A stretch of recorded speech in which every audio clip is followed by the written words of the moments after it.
Have you ever wondered why millions of people fall asleep to Family Guy every single night? Tonight, I'm diving deep into this bizarre internet phenomenon that's taken over bedrooms worldwide. We're talking about random Family Guy episodes specifically curated for sleep, and trust me, by the end of this video, you'll understand exactly why this animated chaos has become the ultimate sleep soundtrack for an entire generation. Before we jump into this rabbit hole, let me ask you something. How many of you have tried falling asleep to complete silence, only to find your brain racing with thoughts? Or maybe you've attempted those boring nature sounds that somehow make you feel more awake than relaxed. Well, you're not alone. And that's exactly where our story begins. The Family Guy sleep phenomenon isn't just some random internet trend. It's a psychological masterpiece that accidentally stumbled upon the perfect formula for shutting down an overactive mind. Think about it.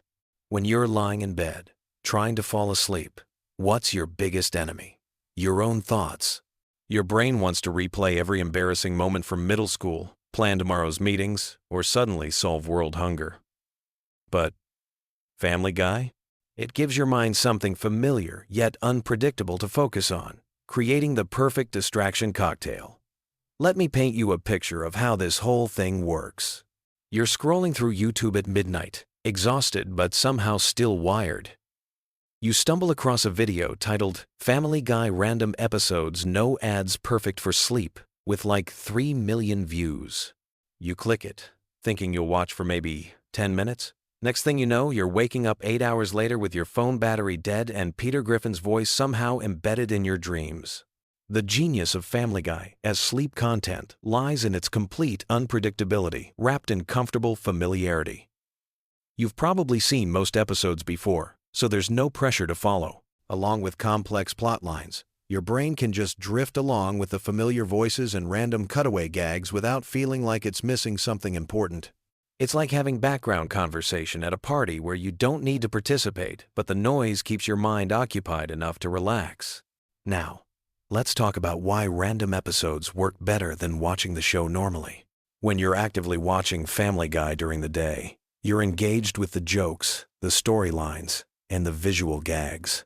But when it's sleep time, you need something that provides just enough stimulation to quiet your thoughts without keeping you awake. Random episodes create this perfect sweet spot because there's no narrative continuity to follow. Your brain doesn't have to work to connect plot points or remember character developments. It can just float along with whatever chaos is happening on screen.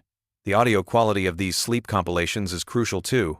Most creators who make Family Guy sleep content understand that the volume needs to be just right. Not so loud that sudden outbursts wake you up, but not so quiet that you're straining to hear. They often remove the louder musical segments and focus on dialogue-heavy scenes. It's like they've accidentally created the perfect white noise machine, except instead of ocean sounds, it's Stewie plotting world domination. Here's something fascinating about the psychology behind this phenomenon. Sleep researchers have found that consistent, familiar sounds can actually improve sleep quality by masking disruptive noises and giving the brain something predictable to tune out. Family Guy provides this consistency through its familiar character voices and recurring joke structures, while the randomness prevents your brain from getting too invested in following along. The comment sections on these videos are absolutely incredible.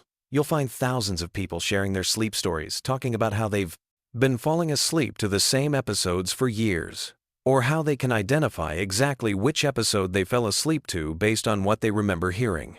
There's this whole community of people who've basically turned Family Guy into their personal sleep medication, and they're all supporting each other's weird sleep habits. What's really interesting is how this has evolved beyond just Family Guy. You'll find similar content for shows like The Simpsons, South Park, and even The Office. But Family Guy seems to have the perfect storm of elements that make it ideal for sleep content. The show's humor doesn't rely heavily on visual gags, so you're not missing much with your eyes closed. The characters have distinct, recognizable voices that create a comforting audio landscape, and the show's episodic nature means you can jump in anywhere without feeling lost. The creators of these sleep compilations have become masters of their craft. They know exactly which episodes work best, which scenes to include or skip, and how to balance the audio levels for optimal sleep induction. Some even create custom transitions between episodes to eliminate jarring cuts that might wake viewers up. It's like they're running a sophisticated sleep laboratory, except their test subjects are millions of insomniacs scrolling YouTube at 2 in the morning. Let's dive into the science behind why this actually works. When you're trying to fall asleep, your brain goes through different stages of consciousness. During the transition from wakefulness to sleep, your mind is particularly susceptible to intrusive thoughts and anxiety. Having familiar, low-stakes audio content provides what sleep experts call cognitive load distribution. Essentially, you're giving your brain something harmless to process, instead of letting it spiral into worry or excitement. The repetitive nature of Family Guy's humor structure also plays a role. The show follows predictable patterns: setup, punchline, cutaway, gag, back to story. This rhythm becomes almost hypnotic when you're in a relaxed state. Your brain starts to anticipate these patterns, which can actually trigger the relaxation response and help transition you into deeper sleep stages. But here's where it gets really interesting. Many people report having the weirdest, most vivid dreams when they fall asleep to Family Guy. This makes sense from a neuroscience perspective. During REM sleep, your brain is still processing auditory information, and the random, surreal content from the show can influence your dream narratives. People describe dreams where they're hanging out with the Griffin family or experiencing bizarre adventures that feel like extended Family Guy cutaway gags. The social aspect of this phenomenon can't be ignored either. There's something comforting about knowing that thousands of other people are falling asleep to the same content. It creates this invisible community of shared experience. You're not alone in your weird sleep habits, because apparently everyone else is doing it too. The comment sections become these strange support groups where people bond over their favorite episodes to fall asleep to, or share stories about how the show has helped them through difficult times. Now, let's address the elephant in the room. Is falling asleep to TV shows actually healthy? Sleep experts have mixed opinions on this. Some argue that any screen time before bed disrupts your natural circadian rhythms and that the blue light from devices interferes with melatonin production. Others acknowledge that for people with anxiety or racing thoughts, having consistent background audio can actually improve sleep quality compared to lying awake in silence for hours. The key seems to be in the execution. The most successful Family Guy sleep content creators understand the importance of audio-only engagement. They often recommend turning your phone face down or using the video purely as an audio source. Some even create audio-only versions specifically designed for sleep, removing any visual elements that might keep you engaged. What's particularly clever about the no-captions approach that many of these videos advertise is that it eliminates another potential distraction. Captions, while helpful for accessibility, can keep your eyes engaged and prevent that crucial transition into sleep mode. By removing them, creators ensure that once you close your eyes, you're purely in audio mode. The algorithm has definitely caught on to this trend. YouTube's recommendation system has become incredibly sophisticated at identifying sleep content and serving it to users who are likely to engage with it during late-night browsing sessions. This has created a whole ecosystem of sleep-focused content creators who specialize in curating the perfect bedtime entertainment. The timing of when people discover this content is usually pretty consistent. It typically happens during periods of high stress, major life changes, or when dealing with insomnia. College students preparing for finals, people going through breakups, individuals dealing with work stress, or anyone experiencing major life transitions often find themselves searching for ways to quiet their minds at bedtime. There's also something to be said about nostalgia playing a role in this phenomenon. Family Guy has been on the air for over 2 decades, which means many of the people using it for sleep content grew up with the show. There's a comfort in those familiar voices and jokes that connects to childhood feelings of safety and routine. It's like having a weird, inappropriate bedtime story that somehow works perfectly for adult anxieties. The production quality of these sleep compilations has evolved significantly over the years. Early versions were often just random episode uploads with inconsistent audio levels and jarring transitions. Now, you'll find carefully curated content with smooth transitions, optimized audio, levels, and strategic episode selection designed specifically for sleep enhancement. Some creators even remove the most jarring sound effects or explosive moments that might disrupt sleep. What's fascinating is how this has influenced the broader landscape of sleep content on YouTube. You'll now find entire channels dedicated to creating sleep-friendly versions of popular shows, and the techniques pioneered by Family Guy sleep content creators have been adopted across different types of media. The success of this format has proven that there's a massive audience for familiar, low-stakes entertainment designed specifically for bedtime consumption.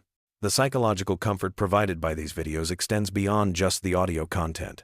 Many users report that having the video running creates a sense of presence, like they're not alone in their bedroom. This can be particularly helpful for people who live alone or are dealing with anxiety about being by themselves at night. The familiar characters become like imaginary roommates, providing background chatter.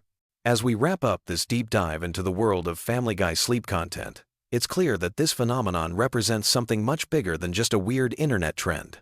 It's a collective solution to a modern problem that millions of people face every night. In our hyper-connected, always-on world, our brains often struggle to shut down when it's time for sleep. These carefully curated random episodes provide exactly what many people need: a familiar, comforting, and just engaging enough audio landscape to help transition from the chaos of daily life into peaceful sleep. Whether you're already part of this strange community, or you're curious to try it for yourself, remember that good sleep hygiene is ultimately about finding what works for your individual needs. For millions of people, that apparently involves falling asleep to the dysfunctional antics of the Griffin family. And honestly, in a world full of sleeping problems, that seems perfectly reasonable to me. So tonight, when you're lying in bed with your mind racing, maybe give it a try. Search for Family Guy random episodes for sleep, and see if this bizarre internet phenomenon might just be the solution to your bedtime struggles. Sweet dreams, and remember, if Peter Griffin can fall asleep anywhere, so can you. Hey there, sleep seekers and Family Guy fans. Ever lie awake wondering just how many ridiculous jobs Peter Griffin has actually had throughout the series? Well, grab your pillow and get comfortable, because we're about to dive into the wonderfully chaotic career history of Quahog's most incompetent resident. From safety inspector to Supreme Court justice, Peter's resume reads like a fever dream, and tonight we're exploring every single bizarre position this man has somehow managed to stumble into. Picture this. You're at a job interview, and they ask where you see yourself in 5 years. Most people have a reasonable answer. Peter Griffin? Well, let's just say his interview skills are about as polished as his decision-making abilities. Yet somehow, this man has held more jobs than most people even know exist. Tonight's journey through Peter's professional mishaps is perfect for those late-night moments when you need something absurdly entertaining to drift off to. Let's start with what might be considered Peter's most stable employment, though that's not saying much.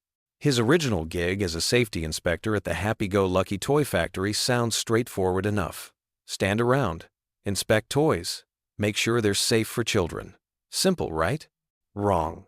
This is Peter Griffin we're talking about. Even the most basic task becomes an opportunity for spectacular failure. The man whose job it was to ensure toy safety somehow found ways to make everything less safe just by being there. From toy inspection, Peter moved on to what became his longest-running employment adventure, working at the Pawtucket Brewery. Now, there's something almost poetic about Peter working at the place where his beloved Pawtucket Patriot Ale is crafted. It's like a beer enthusiast getting a job at their favorite brewery, except instead of bringing passion and expertise to the role, Peter brought his unique talent for turning any situation into chaos. On his very first day, he managed to get drunk during work hours, setting the tone for what would become years of questionable workplace behavior. The medical field has also been graced by Peter's presence, though patients probably weren't thrilled about it. During a citywide flu outbreak, when the hospital was desperately short-staffed, Peter volunteered as a nurse. This might seem noble until you discover his approach to medical care. Turns out, Peter had been faking his way through nursing duties because he was afraid of needles. Imagine being sick in the hospital and finding out your nurse has been pretending to give you medication because he's squeamish about basic medical equipment. But Peter's medical career didn't end with nursing. He somehow also worked as a doctor, which raises serious questions about the hospital's hiring practices. His approach to emergency medicine was about as effective as you'd expect. When someone's life hung in the balance, Peter's solution involved methods that would make actual medical professionals question their career choices. Law enforcement has also experienced the Peter Griffin effect. In one memorable stint, he became a sheriff in a small southern town after the Griffin family was relocated by the FBI. The job description perfectly matched Peter's skill set: hang out, eat pie, and get drunk. For once, Peter had found employment that aligned with his natural abilities. Of course, even the simplest law enforcement duties became complicated when filtered through Peter's unique worldview. His artistic side emerged when he worked as a police sketch artist. While most people struggled with Peter's unconventional artistic interpretations, his sketches turned out to be surprisingly accurate. Sometimes, raw talent manifests in the most unexpected ways, even when that talent belongs to someone who approaches every task with the subtlety of a freight train. Peter has also dabbled in hospitality, working as a motel housekeeper. His customer service approach involved inserting himself into situations where he absolutely wasn't welcome, demonstrating a complete lack of understanding about personal boundaries and professional behavior. Guests probably didn't expect their housekeeper to become an active participant in their private moments. The detective business got a taste of Peter's investigative skills when he worked as a private investigator. His noir-style internal monologue painted him as a hard-boiled detective struggling to make ends meet, but his actual investigative methods were about as sophisticated as his approach to everything else. Still, there's something charming about Peter's attempt to channel classic detective fiction, even if the execution left much to be desired. Peter's relationship with food has led to several career opportunities. He became president of the National Association for the Advancement of Fat People, turning his personal struggles with weight into a leadership role. This position actually led to some heroic moments, proving that even Peter's most self-serving endeavors can occasionally produce positive outcomes. The fishing industry experienced Peter's unique management style when he decided to become a professional fisherman. Despite having zero experience on the water, Peter approached commercial fishing with his characteristic confidence. His nautical adventures proved that enthusiasm alone isn't enough to master the complexities of maritime work, especially when that enthusiasm is accompanied by a complete lack of relevant skills. Agriculture also felt Peter's impact when he tried his hand at farming. Moving the family to the countryside for a simpler life seemed like a reasonable plan until reality set in. Farming requires knowledge, patience, and hard work, qualities that don't align with Peter's approach to life. The fact that they failed to grow a single sellable crop shouldn't surprise anyone familiar with Peter's track record. Education has been both blessed and cursed by Peter's involvement. He served as an interim principal at James Woods High, stepping in during a staffing crisis. While his administrative methods were unconventional, he did manage some positive moments, like standing up to bullies. However, his interpretation of appropriate principal behavior included outdated social media challenges and questionable disciplinary approaches. Peter also won a campaign to become school board president, though his victory came through a smear campaign against his own wife. His tenure in educational leadership was marked by the same chaos that characterizes all his endeavors, proving that putting Peter in charge of anything, especially children's education, requires a level of optimism that borders on delusion. The restaurant business has provided Peter with multiple opportunities to combine his love of food with his entrepreneurial spirit.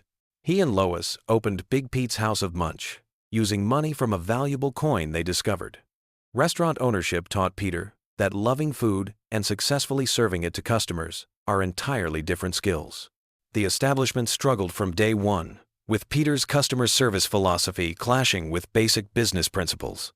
Not content with traditional restaurants, Peter also operated a food truck called Eat My Junk. His mobile food service brought his unique culinary vision directly to the streets, complete with creative payment processing methods that probably violated several health and business regulations.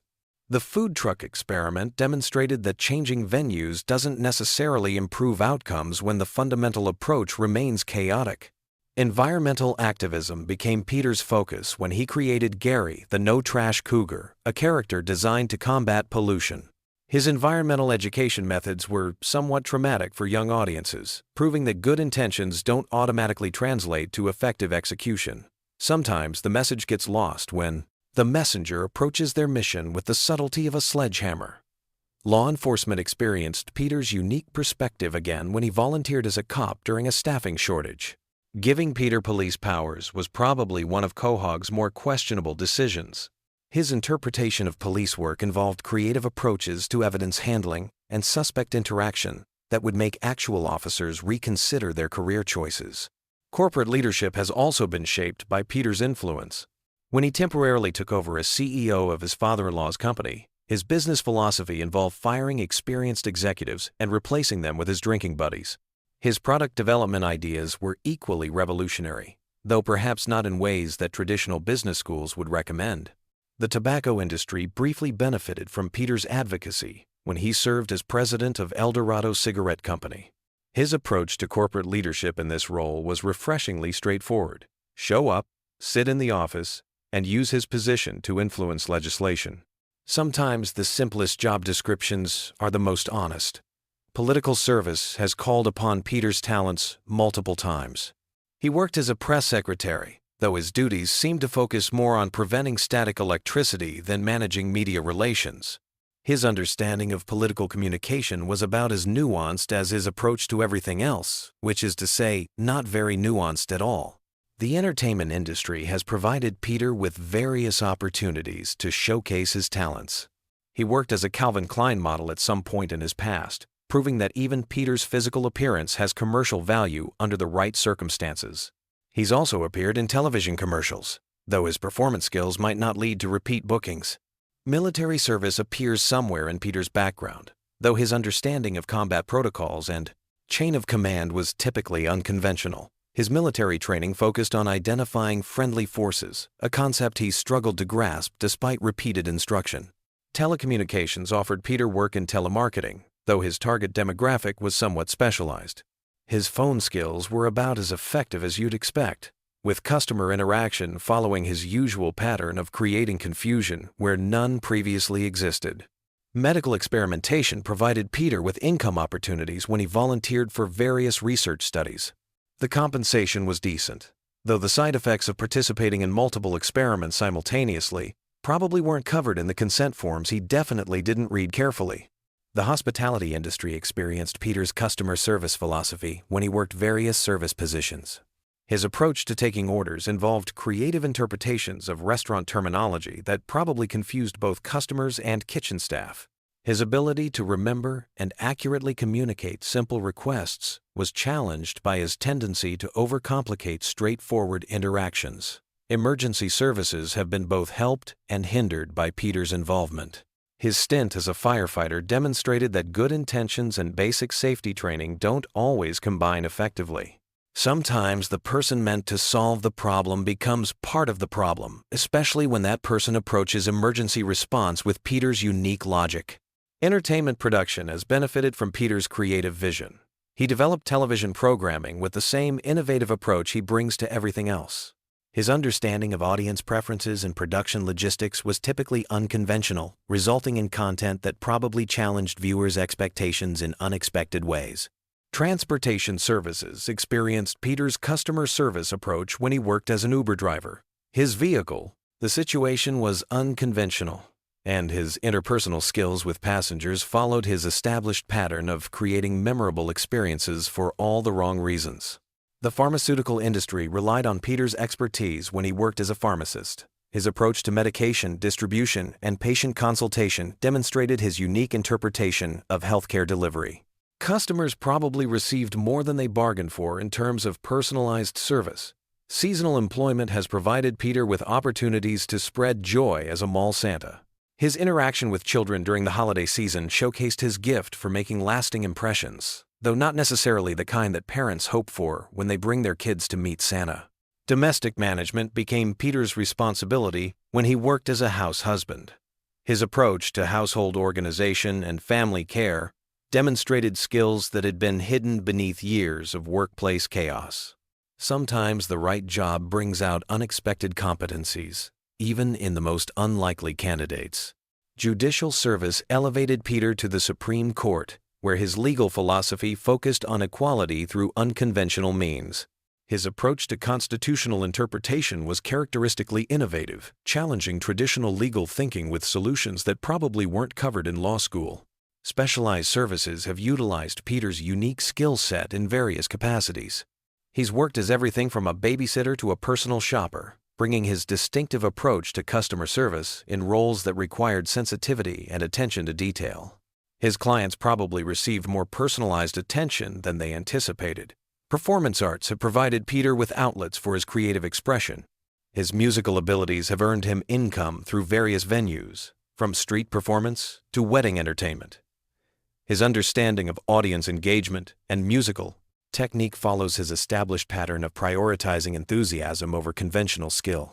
The food service industry has experienced Peter's influence in multiple capacities, from restaurant ownership to catering services. His culinary philosophy emphasizes creativity over convention, resulting in dining experiences that challenge customers' expectations about food preparation and presentation. Public safety has relied on Peter's expertise in various specialized roles, from ninja police officer to volunteer emergency responder. His approach to crime prevention and emergency management demonstrates innovative thinking that probably wasn't covered in standard training programs. Media production has benefited from Peter's creative vision in multiple formats, from cartoon development to television production. His understanding of entertainment value and audience engagement follows his characteristic approach of prioritizing memorable experiences over conventional quality standards. As we wrap up this extensive journey through Peter Griffin's career history, it's clear that his professional life has been anything but boring. From safety inspector to Supreme Court justice, from nurse to ninja cop, Peter has approached every job with the same combination of enthusiasm and chaos that defines his character. His work history reads like a collection of workplace disasters, yet somehow he keeps finding new employment opportunities.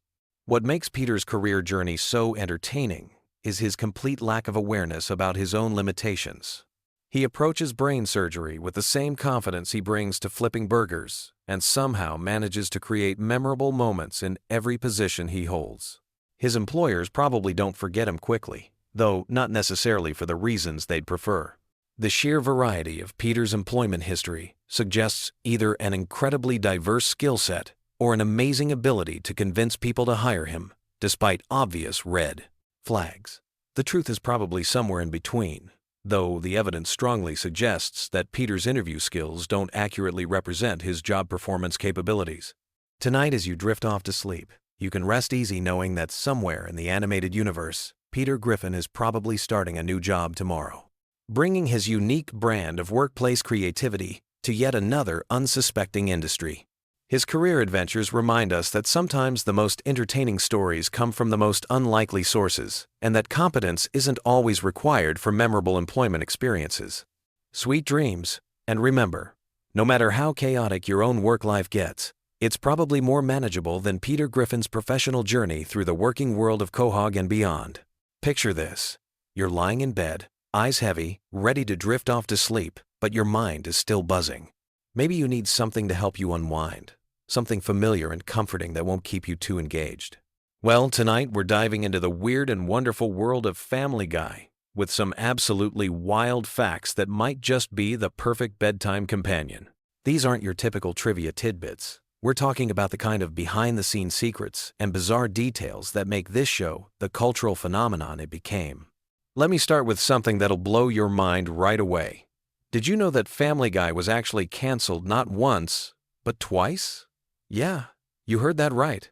The show got the axe in 2002 after just 3 seasons, then came back in 2005, only to get canceled again in 2007.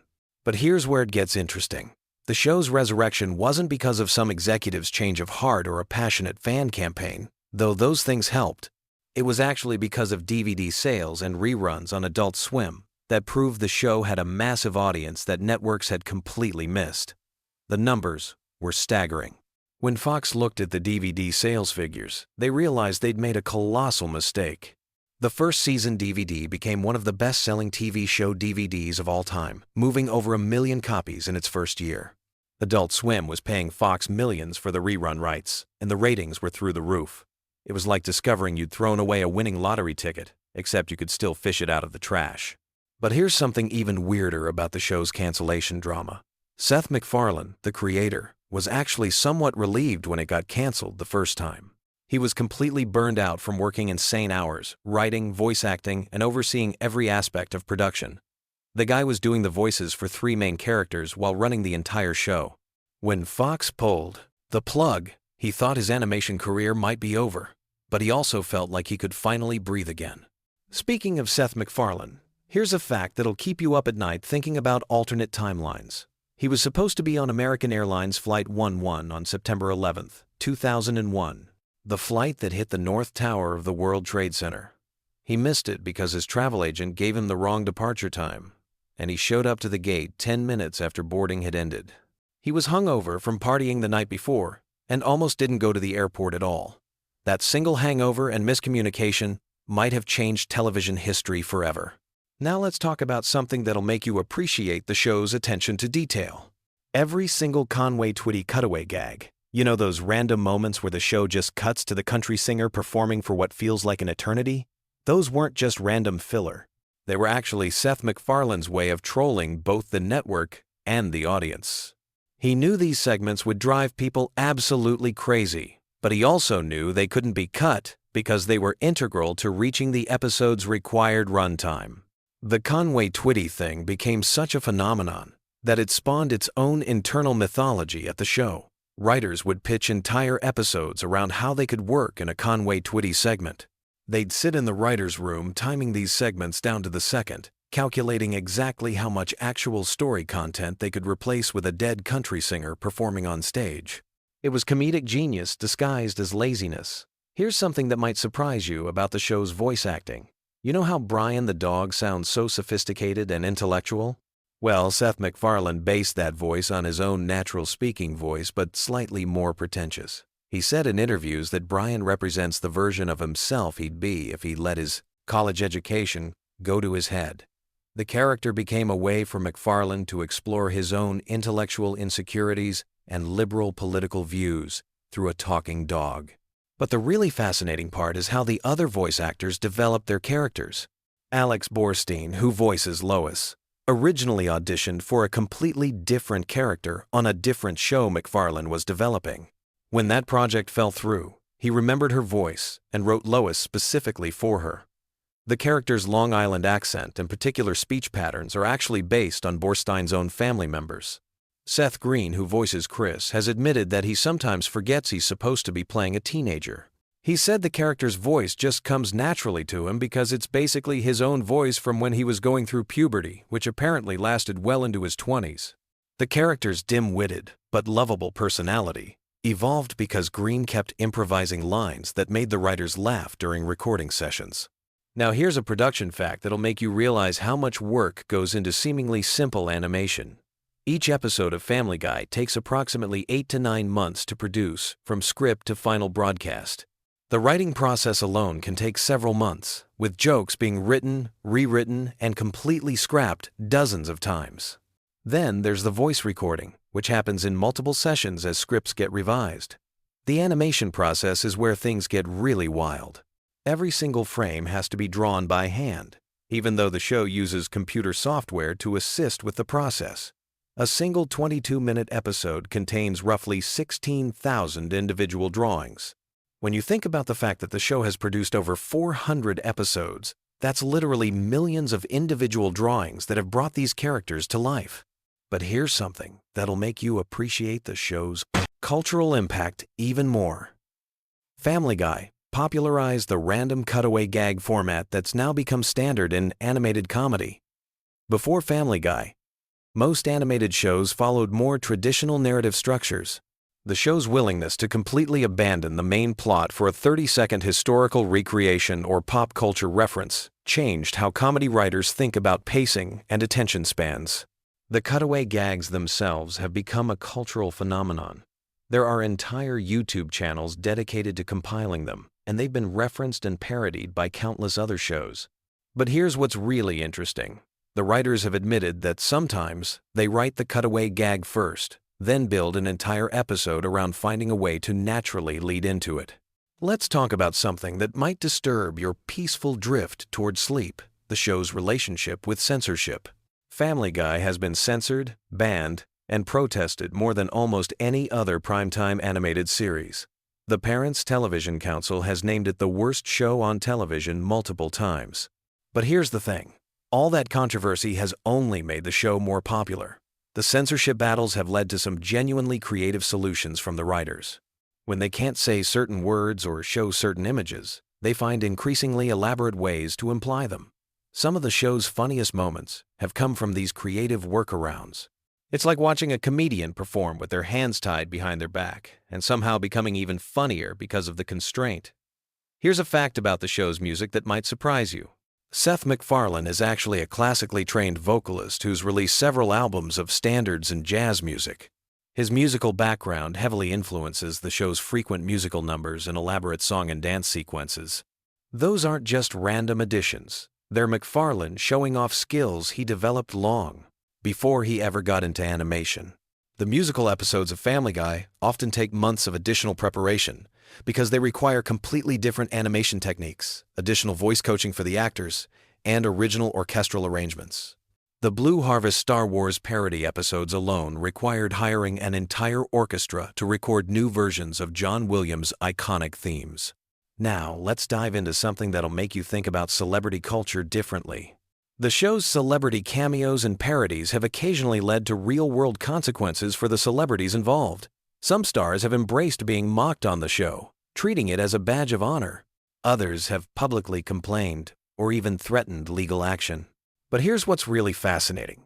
Some celebrities have specifically requested to be made fun of on Family Guy because they know it'll keep them relevant in pop culture. The show has become such a cultural touchstone that being parodied on it is almost like being inducted into a Hall of Fame of American entertainment figures. The writers have developed an entire system for deciding which celebrities to target. They consider factors like current relevance, comedic potential, and likelihood of legal retaliation. There's literally a legal department that reviews every celebrity reference to make sure the show won't get sued into oblivion. Here's something about the show's international appeal that might keep your mind wandering as you fall asleep. Family Guy airs in over 100 countries, but many episodes have to be heavily edited or completely banned in certain regions due to cultural sensitivities or government censorship. The writers have become experts at predicting which jokes will translate across cultures and which ones will get the show pulled off the air in entire countries. The international dubbing process is particularly fascinating. Voice actors in different countries have to capture not just the literal translations of the jokes, but also the timing, delivery, and cultural references that make the humor work. Sometimes entire scenes have to be rewritten for different markets, with completely different jokes that serve the same narrative function. Speaking of narrative function, here's something about the show's storytelling that might surprise you. Despite its reputation for random, stream-of-consciousness humor, every episode follows extremely strict structural guidelines. The writers use a detailed formula for pacing, character development, and plot progression that's remained virtually unchanged since the show's early seasons. The formula is so precise that new writers go through extensive training to learn it. They practice writing sample episodes that hit specific comedic beats at exact timing intervals. It's like learning to write music in a very particular key and tempo. There's way more technical skill involved than most viewers realize. Here's a production detail that'll make you appreciate the voice actors even more. Most of the main voice cast records their lines together in the same studio, which is actually unusual for animated shows. Many animated series record each actor separately for scheduling convenience. But Family Guy's ensemble cast has developed such strong chemistry that they actually improvise and play off each other during recording sessions. These improvisation sessions have led to some of the show's most memorable moments. Jokes that weren't in the original script, character interactions that reveal new personality traits, and entire comedic sequences that grew out of the actors just goofing around in the studio. The writers have learned to leave space in their scripts for this kind of spontaneous creativity. The show's relationship with current events is another fascinating aspect of its production. Episodes are produced so far in advance that writers have to predict what will be culturally relevant 8 to 9 months in the future. They've developed an almost supernatural ability to anticipate which celebrities will still be famous, which political issues will still matter, and which pop culture references will still be funny by the time episodes air. Sometimes they get it spectacularly wrong, leading to episodes that reference celebrities who've completely disappeared from public consciousness, or make jokes about events that ended up being resolved in completely different ways. These temporal mismatches have become part of the show's charm, creating accidental time capsules of what people were thinking about during specific periods. Here's something about the show's merchandise empire that might occupy your thoughts as you drift off.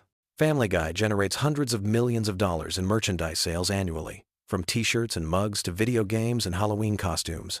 The licensing department has to approve thousands of product designs, ensuring that everything maintains the show's comedic voice while being commercially viable. The most successful merchandise items are often the most random ones. Stewie's football head design became a best-selling plush toy. Brian's martini glass became a popular bar accessory. Peter's chicken fight with Ernie became an entire line of action figures. These products have introduced the show to audiences who might never watch it on television. As we wind down our journey through the bizarre world of Family Guy facts, here's one last thing to ponder as you close your eyes. The show has fundamentally changed how we consume comedy. It's trained an entire generation of viewers to expect rapid-fire jokes, constant pop culture references, and narrative structures that can pivot in completely unexpected directions at any moment. This influence extends far beyond television. You can see Family Guy's impact in internet memes, social media humor, and even in how people tell stories in everyday conversation. The show's cutaway gag structure has become a template for how we process and share information in the digital age. Those random tangents and seemingly unrelated references? They're everywhere now, from Twitter threads to TikTok videos. The show created a new language of comedy that's become so pervasive we barely notice it anymore. When someone starts telling a story, then suddenly pivots to a completely unrelated memory that somehow connects back to the original point, they're unconsciously using a Family Guy narrative structure. When someone makes a reference to an obscure piece of pop culture from decades ago to explain something happening today, they're speaking fluent Family Guy. So there you have it. As you drift off to sleep tonight, you can rest easy, knowing that somewhere in the world, animators are drawing thousands of individual frames to bring new episodes to life. Voice actors are improvising lines that will make millions of people laugh, and writers are crafting jokes that will still be quoted years from now. The strange, wonderful, chaotic world of Family Guy continues to evolve, one random cutaway gag at a time. Sweet dreams. And remember, if you find yourself having weird dreams about talking dogs, evil babies, or inexplicably long Conway Twitty performances, you'll know exactly where those images came from. The show that changed comedy forever has probably infiltrated your subconscious too, joining the ranks of viewers who've been shaped by its unique brand of organized chaos. You know that feeling when you're trying to fall asleep but your brain just won't shut up? Well, tonight we're gonna fix that with some of the most random, weirdly fascinating Family Guy facts that'll have you drifting off to dreamland while learning bizarre trivia about America's most chaotic animated family. So get comfortable, dim those lights, and let me take you on a gentle journey through the strange world of Quahog. Let's start with something that might surprise you. The show's creator Seth MacFarlane almost missed his flight on September 11, 2001. He was supposed to be on American Airlines Flight 11, one of the planes that hit the World Trade Center. But he arrived at the airport just 10 minutes late and missed the boarding. Sometimes, being late really does save your life.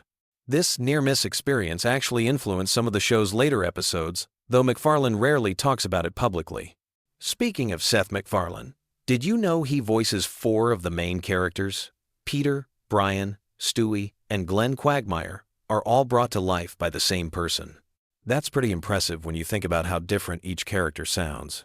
MacFarlane developed Peter's voice by imitating a security guard he knew, while Brian's sophisticated tone was inspired by old Hollywood actors. Stewie's accent, meanwhile, was based on Rex Harrison's performance in My Fair Lady. Here's something that might help you sleep better knowing it exists. There's an entire episode that was banned from television for years. The episode, called Partial Terms of Endearment, dealt with some pretty controversial topics and wasn't aired on Fox until much later. It eventually found its way to DVD releases, but for the longest time, fans had no idea this episode even existed. Sometimes, the most interesting content is the stuff we never get to see. Family Guy has this weird relationship with cancellation that's almost like a bedtime story in itself. The show was canceled, not once, but twice. First in 2002, then again in 2003. But here's where it gets interesting. DVD sales and reruns on Adult Swim were so successful that Fox brought it back in 2005.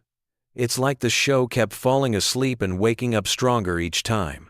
The fans literally saved it through their dedication, which is pretty heartwarming when you think about it. Let me tell you about some of the guest stars who've appeared on the show that you might not have realized.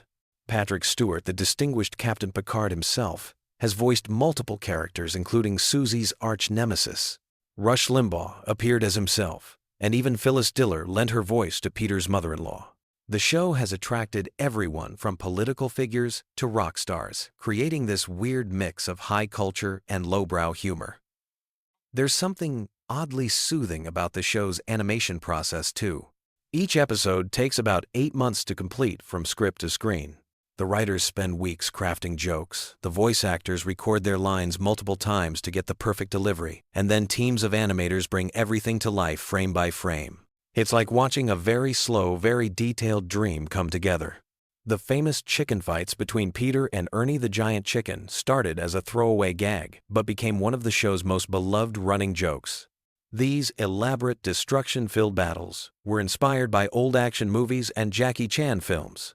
The animators love creating these sequences because they get to go completely over the top with the destruction and mayhem. There's something almost meditative about watching these absurdly long fight scenes unfold. Here's a fact that connects to real life in an unexpected way. The character of Mayor Adam West was named after the actor who played Batman in the 1960 Seconds TV series. When the real Adam West heard about this, he was so delighted that he agreed to voice the character himself. He continued playing the role until his death in 2017, bringing his own quirky charm to the already eccentric animated mayor of Quahog. The show's musical numbers are surprisingly complex productions. When they create songs like Surfin' Bird or any of their elaborate Broadway-style numbers, they work with professional musicians and composers. Seth MacFarlane, being a trained singer himself, often performs these songs live in recording sessions. The musical episodes require months of additional work, but they've become some of the most memorable moments in the series. Cleveland's spin-off show, The Cleveland Show, ran for 4 seasons and had its own unique animation style that was slightly more polished than the original Family Guy. When Cleveland returned to Family Guy, the animators had to readjust his character design to match the original show's style.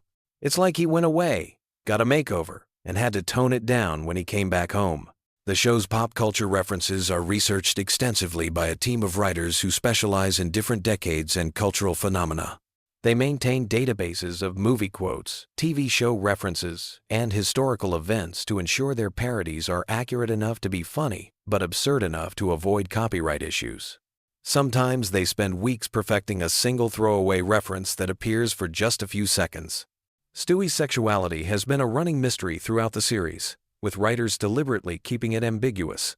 Seth MacFarlane has mentioned in interviews that Stewie's character is meant to be fluid and open to interpretation. This ambiguity has led to countless fan theories and discussions, making Stewie one of the most analyzed characters in animated television. The Griffin house interior has been redesigned multiple times throughout the series, but the exterior has remained remarkably consistent. The house is supposedly located on Spooner Street in Quahog, Rhode Island, and the address is 31 Spooner Street. Fans have actually tried to locate this address in real Rhode Island towns, though of course it doesn't exist. Voice actress Alex Borstein, who plays Lois, originally auditioned for a completely different role. She was supposed to voice a minor character, but when they heard her natural speaking voice, they immediately knew she was perfect for Lois. Borstein has mentioned that she sometimes forgets to use Lois's voice in real life and accidentally slips into character during casual conversations. The show's writer's room operates like a comedy laboratory, where jokes are tested, refined, and sometimes completely scrapped. They have a policy where any writer can suggest changes to any joke, no matter how senior or junior they are. This collaborative approach has led to some of the show's most unexpected and brilliant moments. But it also means that some episodes go through dozens of script revisions. Brian's character was almost completely different in the original concept. He was supposed to be a regular dog who couldn't talk, but MacFarlane decided that having an intellectual talking dog would create better story opportunities. This decision fundamentally changed the show's dynamic and gave them a character who could serve as both comic relief and philosophical commentary. The infamous Conway Twitty segments, where the show would cut to footage of the real country singer performing entire songs, were actually created as time fillers when episodes ran short. These segments became so popular with fans that the writers started including them intentionally, turning what was essentially animated dead air into a beloved recurring gag. Quagmire's character was inspired by radio DJs from the 1950 seconds and 1960 seconds who had that smooth, slightly sleazy on-air personality. Seth MacFarlane studied old radio shows and interviews to develop Quagmire's distinctive speaking style and his catchphrase, "giggity giggity." The character's appearance was based on classic cartoon characters, but with a modern twist that made him both nostalgic and contemporary. The show's relationship with censorship is fascinating. The writers often create jokes specifically designed to test the boundaries of what they can get away with on television. They'll write multiple versions of controversial scenes, knowing that some will be cut but hoping that the milder versions will make it to air. It's like an ongoing negotiation with the censors through comedy. Family Guy was one of the first animated shows to embrace internet culture and memes before most people knew what memes were. The writers were early adopters of online humor and would incorporate internet jokes into episodes months before they became mainstream. This forward-thinking approach helped keep the show relevant to younger audiences who were spending more time online. The character of Herbert the Pervert was originally supposed to appear in just one episode, but his distinctive voice and creepy personality made him an unexpected fan favorite. The voice actor Alex Borstein came up with Herbert's characteristic whistle and speech pattern on the spot during recording, and it became such an integral part of the character that they couldn't imagine him any other way. Did you know that several Family Guy episodes have been turned into actual comic books? These comics expand on storylines from the show and sometimes feature adventures that would be too expensive to animate. The comic book format allows the writers to explore more complex storylines and include visual gags that might not work as well in animation. The show's approach to celebrity deaths is uniquely irreverent. When famous people pass away, the writers often create memorial segments that are simultaneously respectful and absurd. They've developed a reputation for handling these situations with a mix of genuine tribute and satirical commentary that somehow works better than it should. Joe Swanson's character was created specifically to address representation of disabled characters in animation, but the writers were careful not to make his disability the only thing that defines him. They wanted to show that wheelchair users could be action heroes, fathers, and complex characters with their own storylines and personality quirks that had nothing to do with their physical limitations. The show's animation studio has created detailed model sheets for background characters who appear for just a few seconds. They believe that consistency in character design, even for minor roles, helps create a more believable world. Some of these background characters have their own names and backstories that never make it into episodes but help the animators understand their roles in Quahog's community. Family Guy's impact on internet culture extends beyond just memes and references. The show pioneered the use of cutaway gags, which became a template for online content creators who needed to create short, punchy comedy segments. Many YouTube comedians cite Family Guy's editing style as an influence on their own work. The series has been translated into dozens of languages, and each version faces unique challenges in adapting American cultural references for international audiences. In some countries, entire storylines have been changed to make them more culturally relevant, while maintaining the show's essential humor and character dynamics. As you drift off to sleep tonight, remember that Family Guy represents something uniquely American about comedy: the ability to find humor in absolutely everything, from the mundane details of suburban life to the biggest questions about existence and meaning. The show's creators understood that laughter can be found anywhere if you're willing to look for it, and sometimes the most random, unexpected moments become the ones we remember most fondly.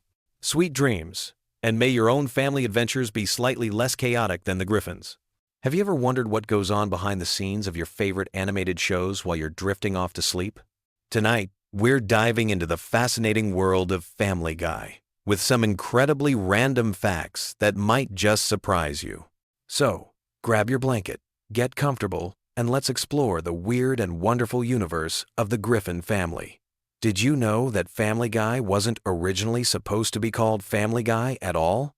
Seth MacFarlane's original pitch to Fox was titled The Life of Larry, which was actually a 7-minute short film he created while studying at the Rhode Island School of Design.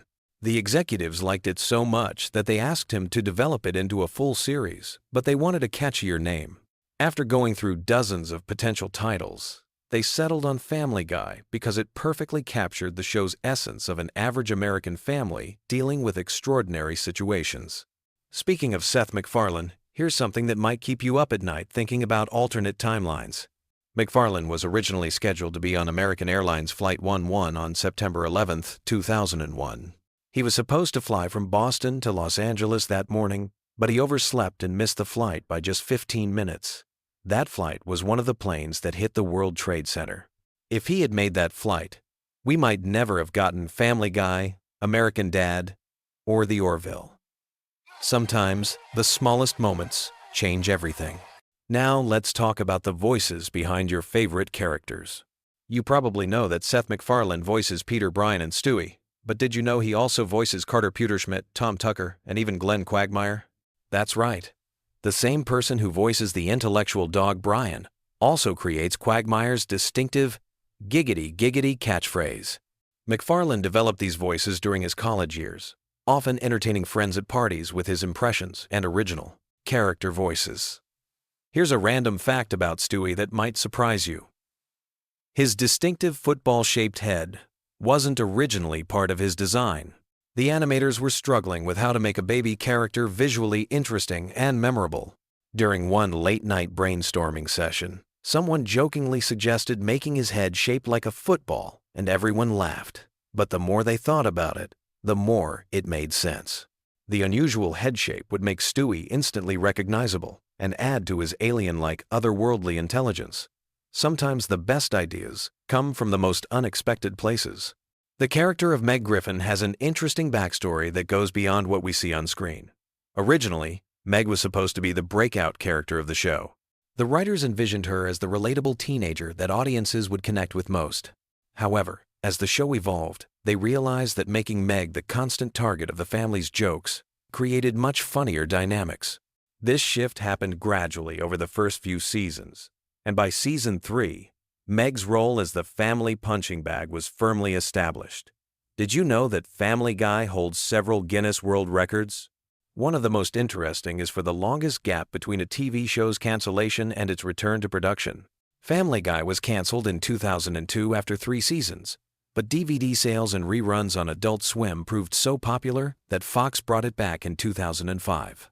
That's a 3-year gap, which was unprecedented at the time for an animated series. The famous chicken fight scenes between Peter and Ernie the Giant Chicken have their own fascinating history.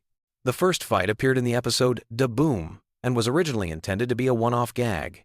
However, the animators had so much fun creating the elaborate fight sequence that they decided to make it a recurring element.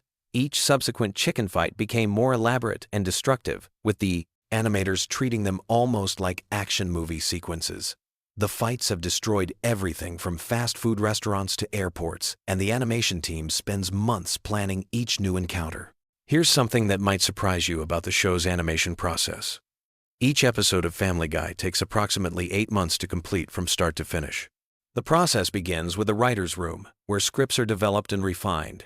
Then comes voice recording, which can take several weeks, as actors often record their lines separately. After that, the storyboard artists create rough sketches of every scene, followed by the actual animation process, which involves hundreds of individual drawings for just a few minutes of screen time. The character of Cleveland Brown was almost written off the show much earlier than his eventual departure for the Cleveland show. During season 2, the writers were struggling with what to do with Cleveland's character, feeling like he didn't have enough distinct personality traits to warrant significant screen time. However, voice actor Mike Henry brought such warmth and humor to the role that the writers decided to develop Cleveland further, eventually giving him his own spin-off series. One of the most random facts about Family Guy involves the show's relationship with real-world events. The writers have an unusual policy about incorporating current events into episodes. Because of the long production timeline, they rarely reference events that happened less than 8 months before an episode airs. This has led to some interesting anachronisms, where characters will reference old news as if it just happened, creating an odd time bubble effect that longtime viewers have learned to expect. The character of Brian Griffin represents one of the most complex writing challenges in the show. Creating a talking dog who serves as the voice of reason while still maintaining dog-like characteristics requires a delicate balance. The writers often debate how much human intelligence to give Brian versus when to remind audiences that he's still fundamentally a dog. This internal contradiction has led to some of the show's most interesting character development moments. Did you know that several celebrities have refused to appear on Family Guy due to its controversial content? However, many others have embraced the show's irreverent humor. Adam West, who played the mayor of Quahog, loved his portrayal so much that he considered his Family Guy character to be his favorite role later in his career. West appreciated how the show exaggerated his public persona while still showing genuine affection for his Batman legacy. The Griffin family house has its own interesting design history. The animators based the house's exterior on a real home in Cranston, Rhode Island, not far from where Seth MacFarlane grew up. However, the interior layout was designed to be deliberately confusing and inconsistent. Rooms appear and disappear between episodes, and the house seems to have impossible spatial relationships.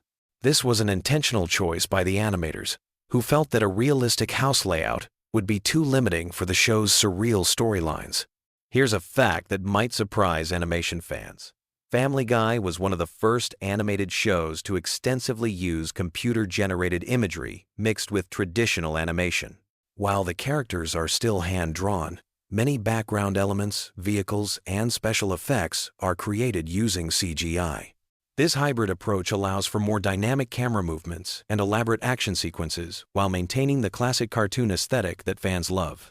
The show's famous cutaway gags have their own unique writing process. The writers maintain a separate document called the Cutaway Bible, which contains hundreds of potential cutaway ideas organized by category. When writing an episode, they can quickly reference this document to find gags that fit the moment. Some cutaways have been in this document for years before finding the right episode to appear in. Quagmire's character design underwent significant changes during the show's early development.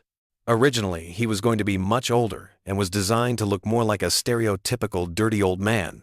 However, the animators felt this made him too creepy and unsympathetic. They gradually made him younger and more cartoonish, which allowed them to push his character's outrageous behavior further while keeping him somewhat likable. The voice of Stewie Griffin required Seth MacFarlane to develop a unique vocal technique. To create Stewie's distinctive British accent and sophisticated vocabulary, MacFarlane studied recordings of Rex Harrison, particularly his performance in My Fair Lady. He then combined this with elements of Thurston Howell III from Gilligan's Island to create Stewie's pompous, intellectual tone. MacFarlane has said that Stewie is the most physically demanding character for him to voice, often leaving recording sessions with a sore throat. One of the strangest production facts about Family Guy involves the show's approach to celebrity deaths. The writers maintain a file of pre-written jokes about various celebrities, organized by age and health status. This allows them to quickly produce episodes that reference celebrity deaths without seeming exploitative or rushed. However, they've occasionally had to scrap entire episodes when celebrities they'd written jokes about outlived expectations. The character of Joe Swanson was inspired by a real person that Seth MacFarlane knew in college. Joe's positive attitude, despite his disability, was based on a classmate who had been paralyzed in a skiing accident, but remained one of the most optimistic people MacFarlane had ever met. The writers take Joe's character seriously, often consulting with disability advocacy groups to ensure their portrayal is respectful, while still allowing for commentemporation of varioe. The show's trademark humor. Did you know that Family Guy has influenced real-world language? Several phrases from the show have entered common usage, including "giggity, shut up Meg," and "whose leg do you have to hump to get a dry martini around here?" Linguists have noted that the show's impact on casual speech patterns, particularly among younger viewers, has been surprisingly significant for an animated comedy. The show's musical numbers require a completely different production process than regular episodes. Seth MacFarlane, who has a background in musical theater, often writes the songs himself. The production team includes professional musicians and choreographers who help design the elaborate musical sequences. Some of the show's musical episodes have taken over a year to complete, with the songs recorded by full orchestras in professional studios. Here's something that might surprise you about the show's international versions. Family Guy is broadcast in over 50 countries, and many jokes are completely rewritten for different cultures. The German version, for example, changes many of the pop culture references to focus on German celebrities and historical events. The process of adapting the show for international audiences often requires rewriting entire scenes while maintaining the same comedic timing. The character of Death, who appears occasionally throughout the series, was almost given his own spin-off show. The concept would have followed Death as he went about his daily job of collecting souls, with each episode featuring guest appearances by Family Guy characters. The idea was shelved when the writers realized it would be too dark for the show's target demographic, but elements of the concept occasionally appear in Death's appearances on the main show. Family Guy's production team includes several former Disney animators who brought traditional animation techniques to the show's more elaborate sequences. This blend of old-school animation craftsmanship with modern computer technology gives Family Guy a unique visual style that sets it apart from other animated comedies. The animators often hide small details and Easter eggs in background scenes that only dedicated fans notice. The show's approach to time and continuity is deliberately inconsistent, but there's actually a method to the madness. The writers maintain what they call a flexible timeline, where characters can age or remain the same age depending on what serves the story best. This allows them to explore different aspects of characters without being locked into strict chronological progression. One final random fact to end our journey through the world of Family Guy. The show's theme song was originally much longer and included additional verses about each family member. The shortened version we know today was created for time constraints, but the full version occasionally appears in special episodes or DVD extras. Seth MacFarlane has mentioned that he'd love to do an entire episode featuring just the complete theme song with elaborate visuals for each verse. As we wrap up our exploration of these random Family Guy facts, remember that behind every animated comedy lies countless hours of creativity, planning, and attention to detail. Whether you're a longtime fan or just discovering the show, these behind-the-scenes glimpses reveal the incredible amount of work that goes into creating our favorite animated families. Sweet dreams. And maybe you'll dream of cutaway gags and chicken fights tonight. Until next time, keep exploring the fascinating worlds hidden within your favorite shows. Picture this. You're lying in bed, ready to drift off to sleep, but your brain just won't switch off. Well, tonight's different. Tonight, we're going on a gentle journey through the wonderfully weird world of Family Guy with some truly fascinating facts that'll help ease you into dreamland. So get comfortable. Close your eyes if you want, and let's explore the Griffin family universe together. Let me start with something that might surprise you. Peter Griffin wasn't always meant to be the bumbling father figure we know today. The creators originally envisioned him as more of a traditional sitcom dad, but Seth MacFarlane quickly realized that making Peter completely incompetent would be far more entertaining. This decision shaped the entire show's DNA, creating a character whose stupidity knows no bounds. Speaking of Peter's origins, here's a delightfully absurd detail about his background. According to the show's mythology, Peter is actually of mixed Irish and Mexican heritage, which explains some of his more colorful personality traits. His biological father, Mickey McFinnigan, lives in Ireland and has a talking sheep companion named O'Brien. When Peter finally meets Mickey, they bond over a drinking contest, because of course they do. It's these little touches of insanity that make Family Guy so uniquely entertaining. The Griffin family tree is absolutely bonkers when you really dig into it. Take Francis Griffin, Peter's strict Catholic stepfather who despised Lois for not being Irish enough. This man was so religiously rigid that he even dismissed the Pope's approval of Peter and Lois's marriage. But here's the kicker. Francis later became the Pope's special assistant. The irony is delicious, and it perfectly captures the show's love of contradictory character development. Now, let's talk about something that might help you sleep better: the show's approach to time and continuity. Unlike many animated series that maintain strict timelines, Family Guy operates in a floating timeline where characters can age or stay the same age depending on what the story needs. Stewie, for instance, has been 1 year old for over 2 decades, Yet he's traveled through time, built complex inventions, and had philosophical discussions about existence. This fluid approach to reality creates a dreamlike quality that's oddly soothing. Here's a gentle fact about Chris Griffin that showcases the show's surprising depth beneath all the chaos.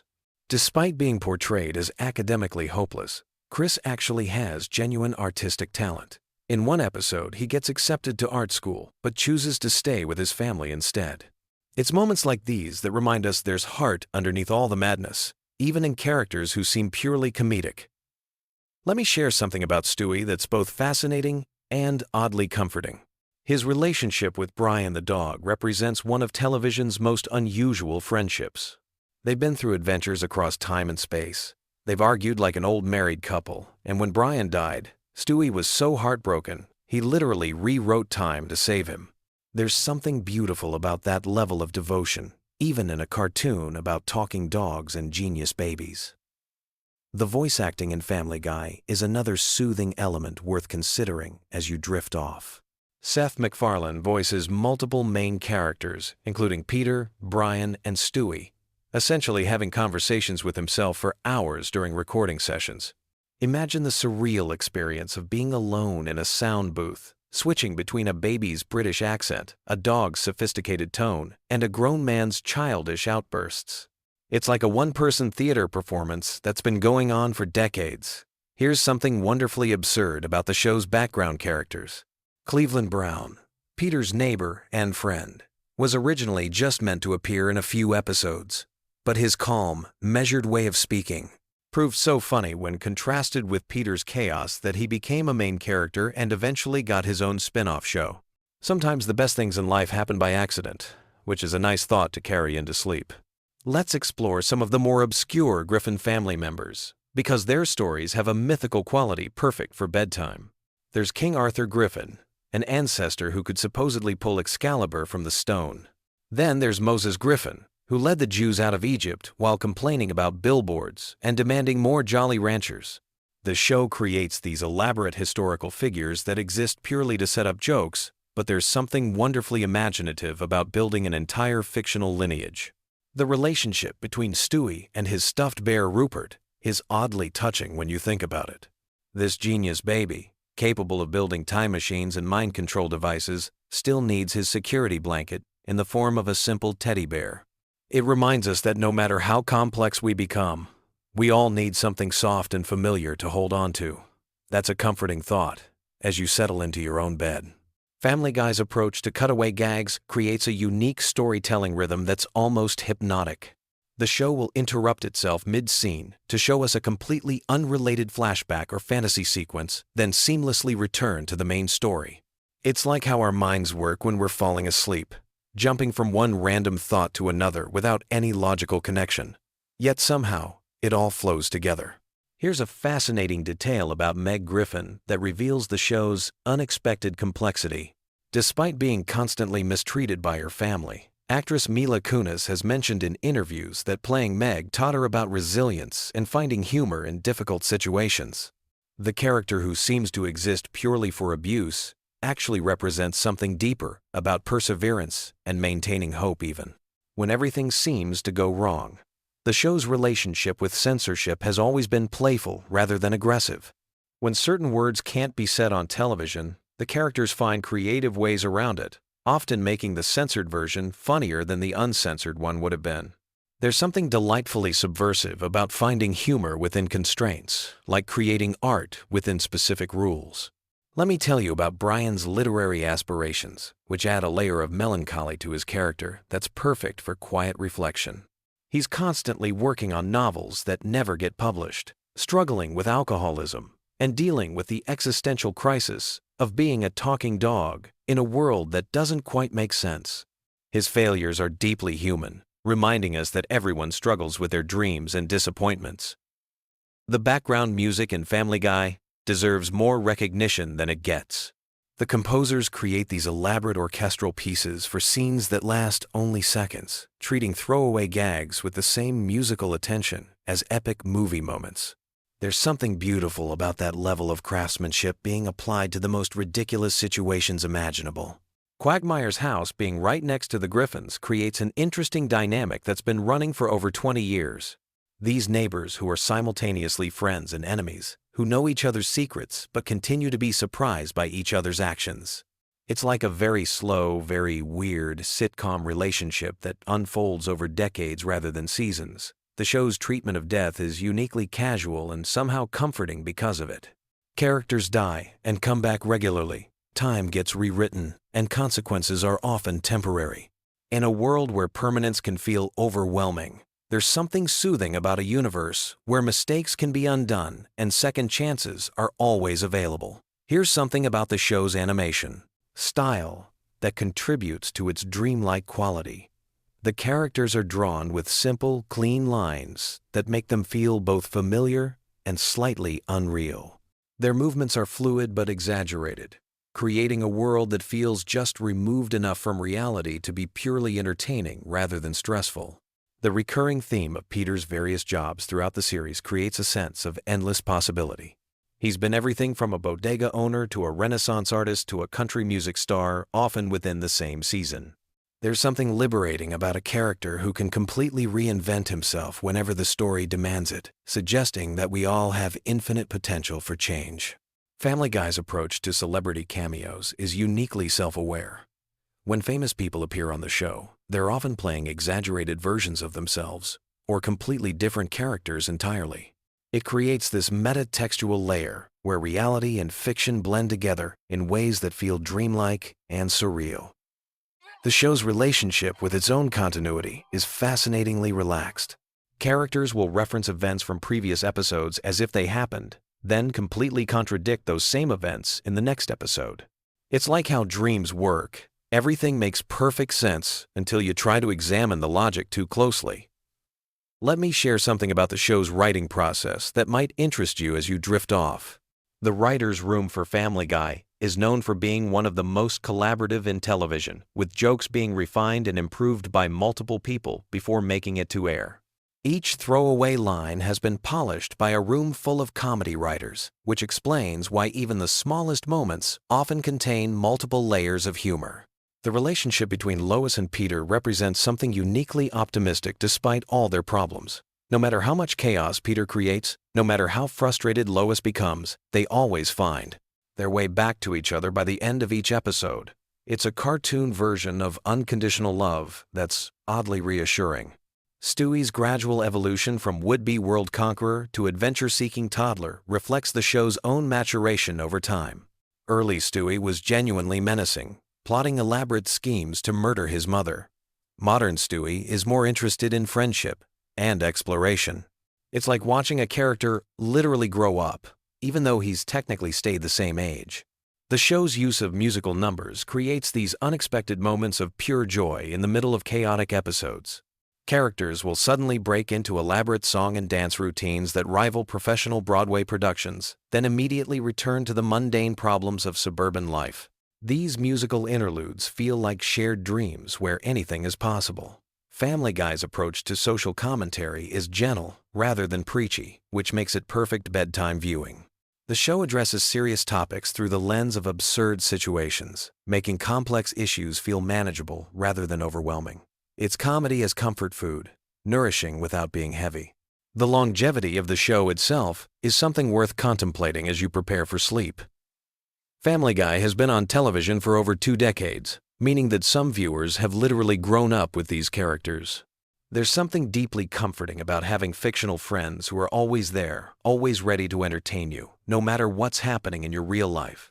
Brian's death and resurrection storyline remains one of the most emotionally powerful moments in the show's history.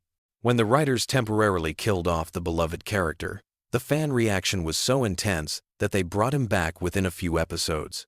It demonstrated that beneath all the irreverence and chaos, people genuinely care about these animated characters as if they were real friends and family members.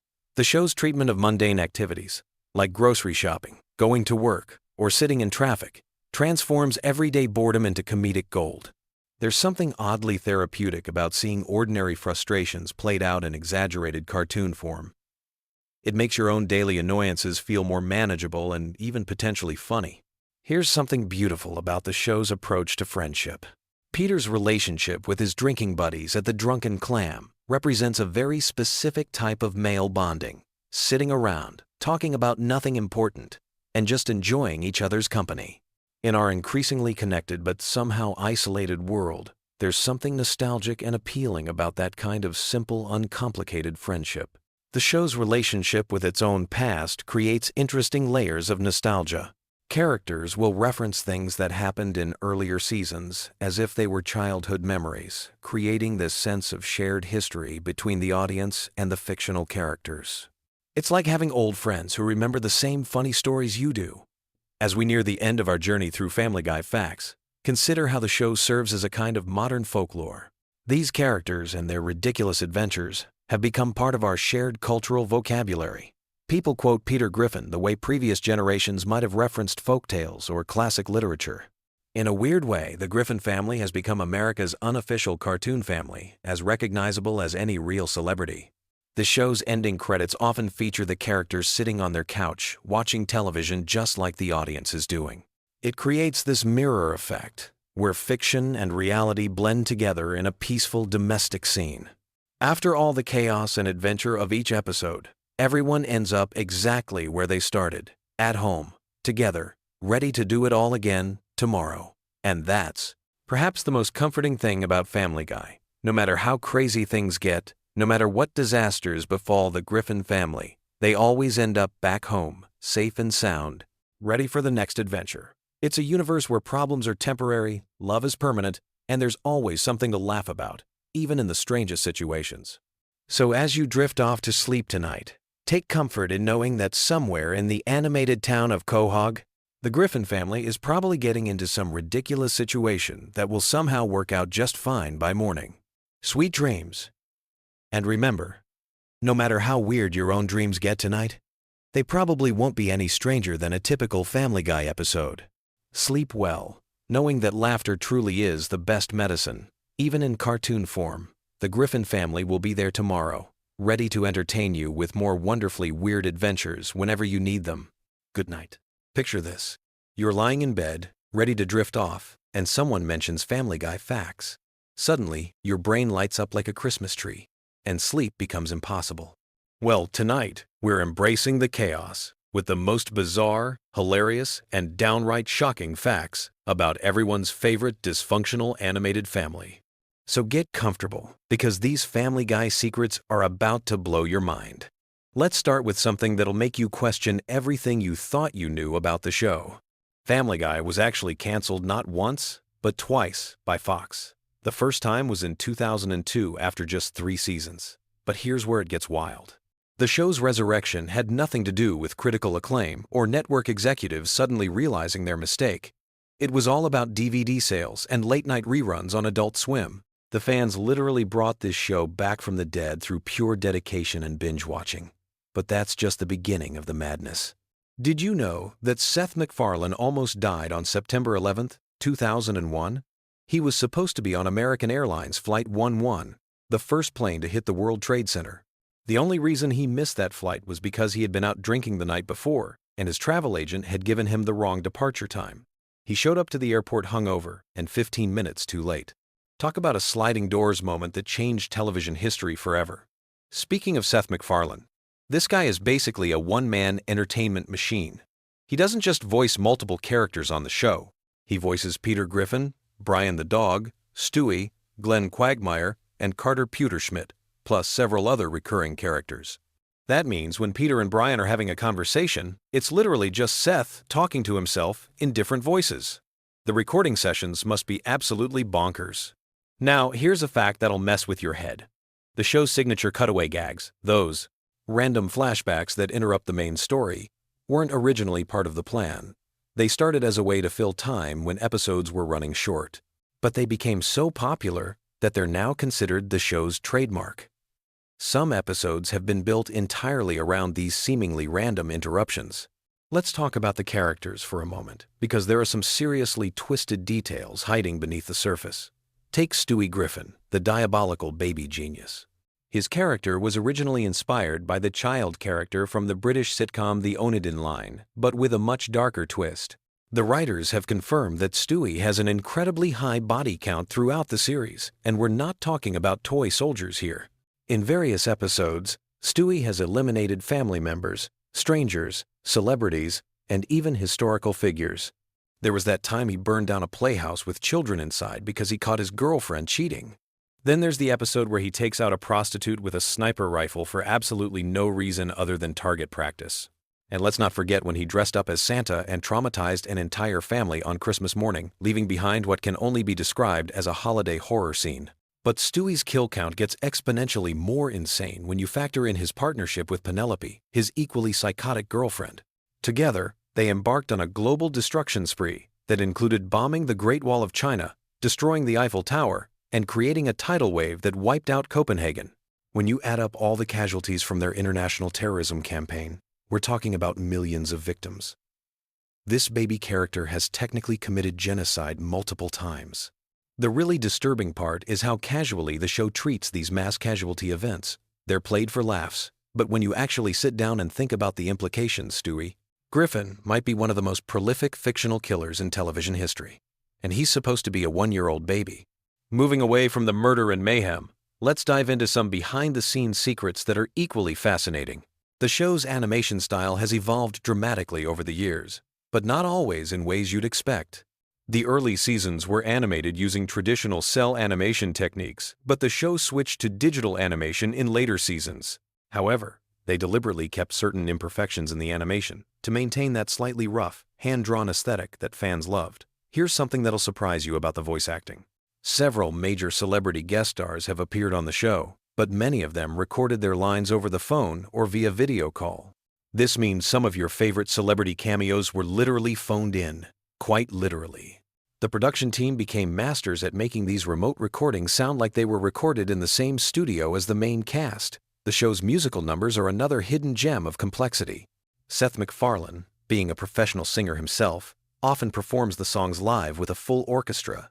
Those elaborate musical sequences you see in episodes aren't just animated afterthoughts. They're often recorded with full big band arrangements, complete with brass sections and professional backup singers. The amount of production value that goes into a 3-minute cartoon musical number rivals what you'd see in actual Broadway shows. But here's where things get really weird with the show's continuity. Family Guy exists in a universe where almost anything can happen, and the writers take full advantage of this freedom. Characters die and come back to life regularly. The family has traveled through time, met their alternate universe selves, and even broken the fourth wall to acknowledge that they're cartoon characters. This narrative flexibility allows for some truly bizarre storylines that would be impossible in live-action television. One of the most mind-bending aspects of the show is how it handles character development, or rather, how it deliberately avoids it. Unlike most long-running series where characters grow and change over time, Family Guy operates on what's essentially a reset button philosophy. No matter what happens in an episode, everyone goes back to their baseline personalities by the next episode. This means Peter can learn valuable life lessons, die, get married again, become president, or transform into a completely different person, and none of it matters the following week. This approach extends to the show's relationship with its own mythology. Remember when Brian died and was replaced by a new dog named Vinny? The fan outrage was so intense that the writers brought Brian back to life just a few episodes later. But rather than pretend the death never happened, they incorporated the resurrection into the show's time travel mythology. It's this kind of meta-storytelling that keeps fans constantly guessing about what's real and what's just another throwaway gag. The cultural impact of Family Guy extends far beyond just being a popular cartoon.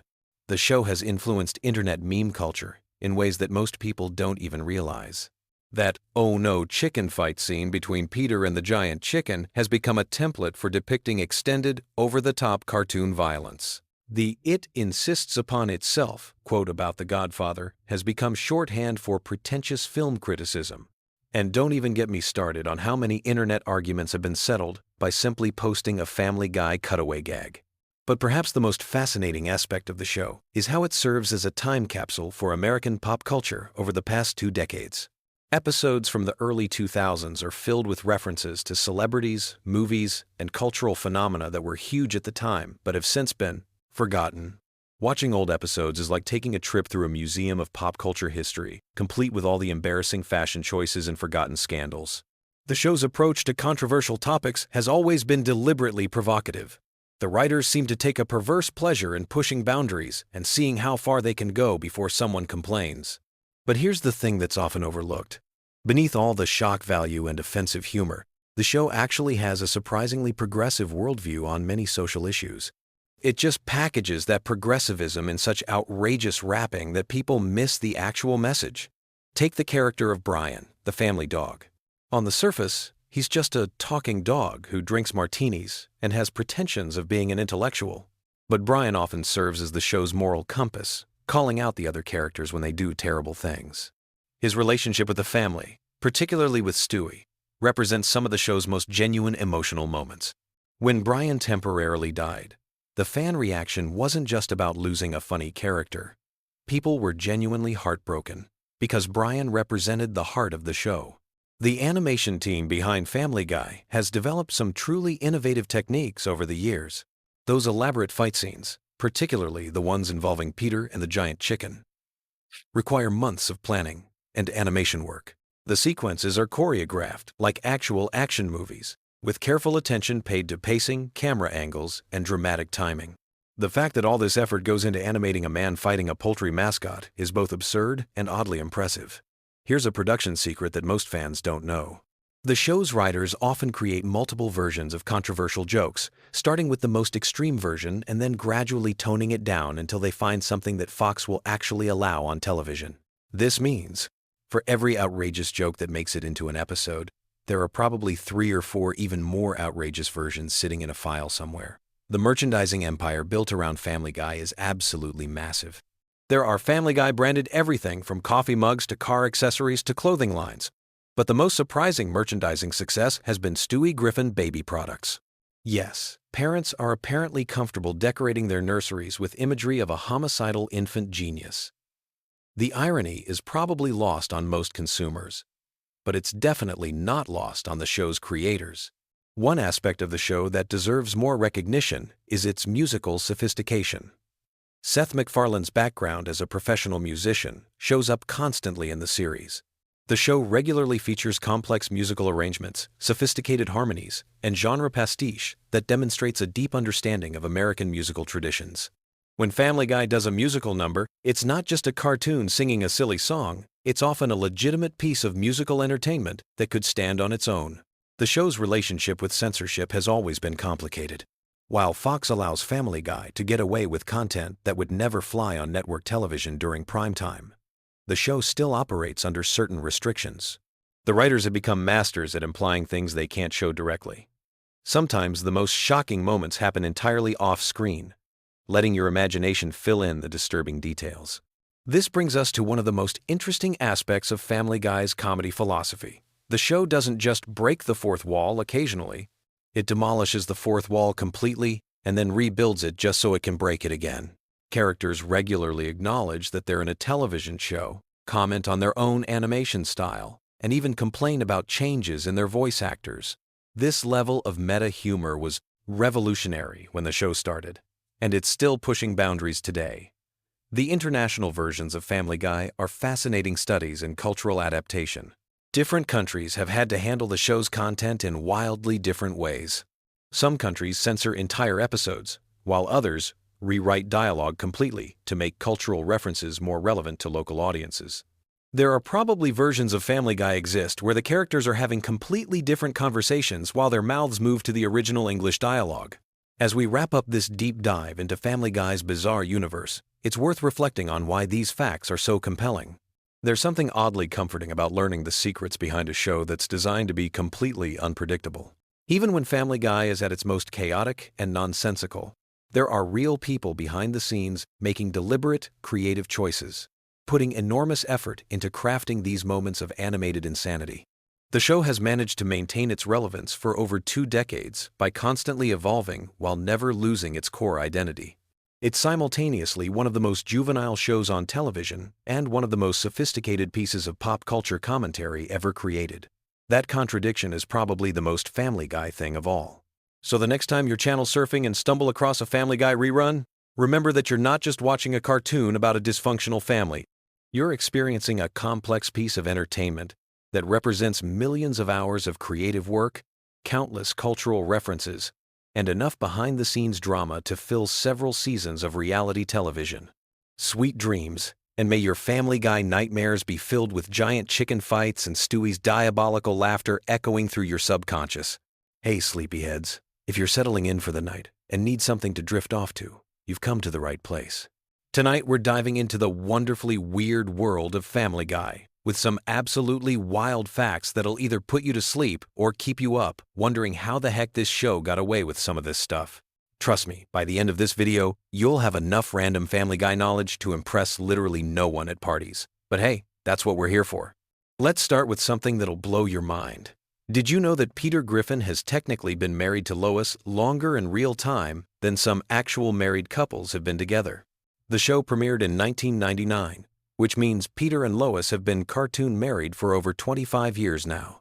That's longer than a lot of Hollywood marriages last, and considering all the ridiculous stuff Peter puts Lois through, it's honestly impressive she hasn't left him for someone with at least 2 functioning brain cells. Speaking of Peter's questionable decision-making skills, here's a fact that might make you question everything you thought you knew about the show. Peter Griffin has actually cheated on Lois multiple times throughout the series, but not always in the way you'd expect. There was that whole episode where Peter literally got injected with what the doctors called a gay gene during a medical experiment. Now, I know what you're thinking, and yes, this is as ridiculous as it sounds. Peter needed money for medical bills, saw an ad for volunteers for medical research, and being Peter, he didn't ask any questions before signing up. The doctors at this research facility were apparently working on some kind of gene therapy, and Peter ended up getting injected with this experimental serum that was supposed to make him gay. The kicker? He only did it because they offered him $125. That's right, Peter Griffin's sexuality was temporarily altered, for the price of a decent vacuum cleaner. Only on Family Guy would someone's entire identity shift because of what amounts to pocket change. But here's where it gets really interesting.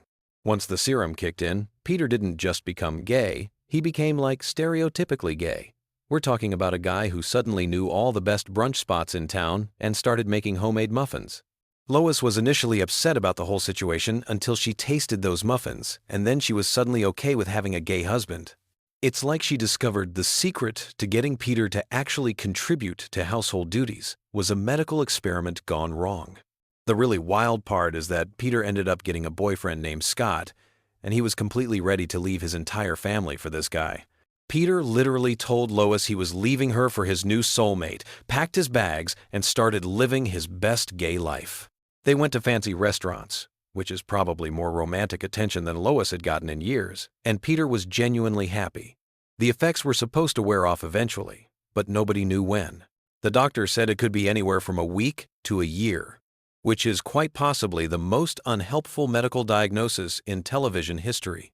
Meanwhile, Brian and Stewie decided they needed to fix this situation, so they sent Peter to what was essentially conversion therapy, which obviously didn't work.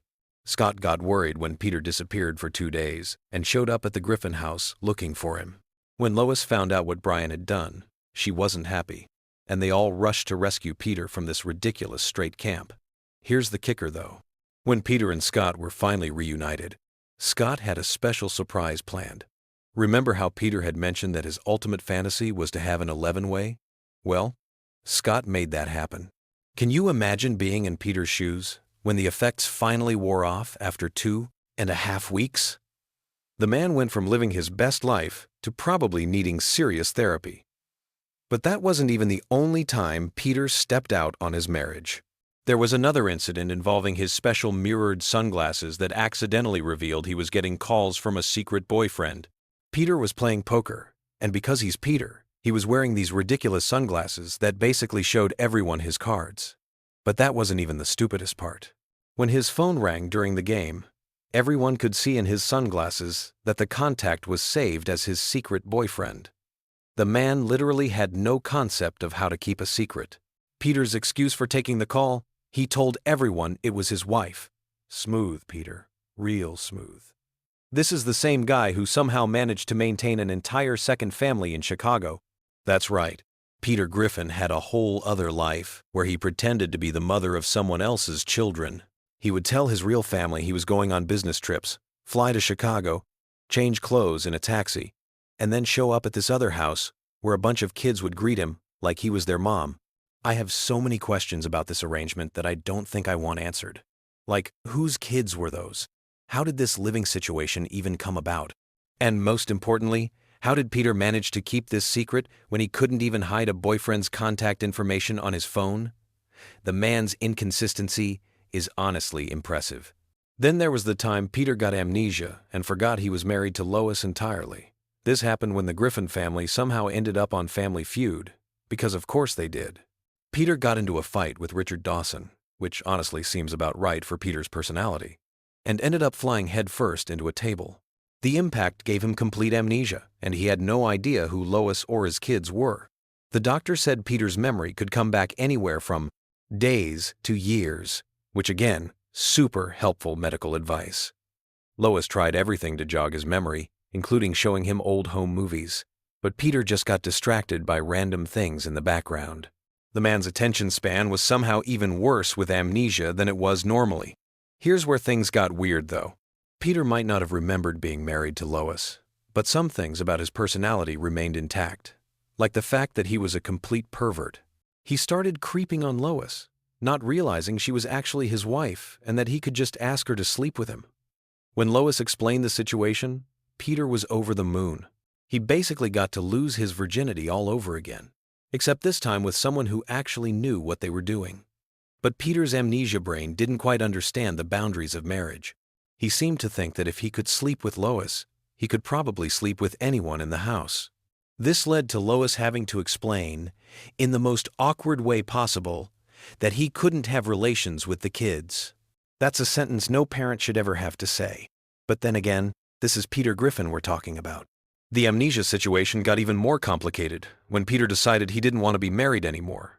He thought the whole concept was stupid and decided to become a bachelor.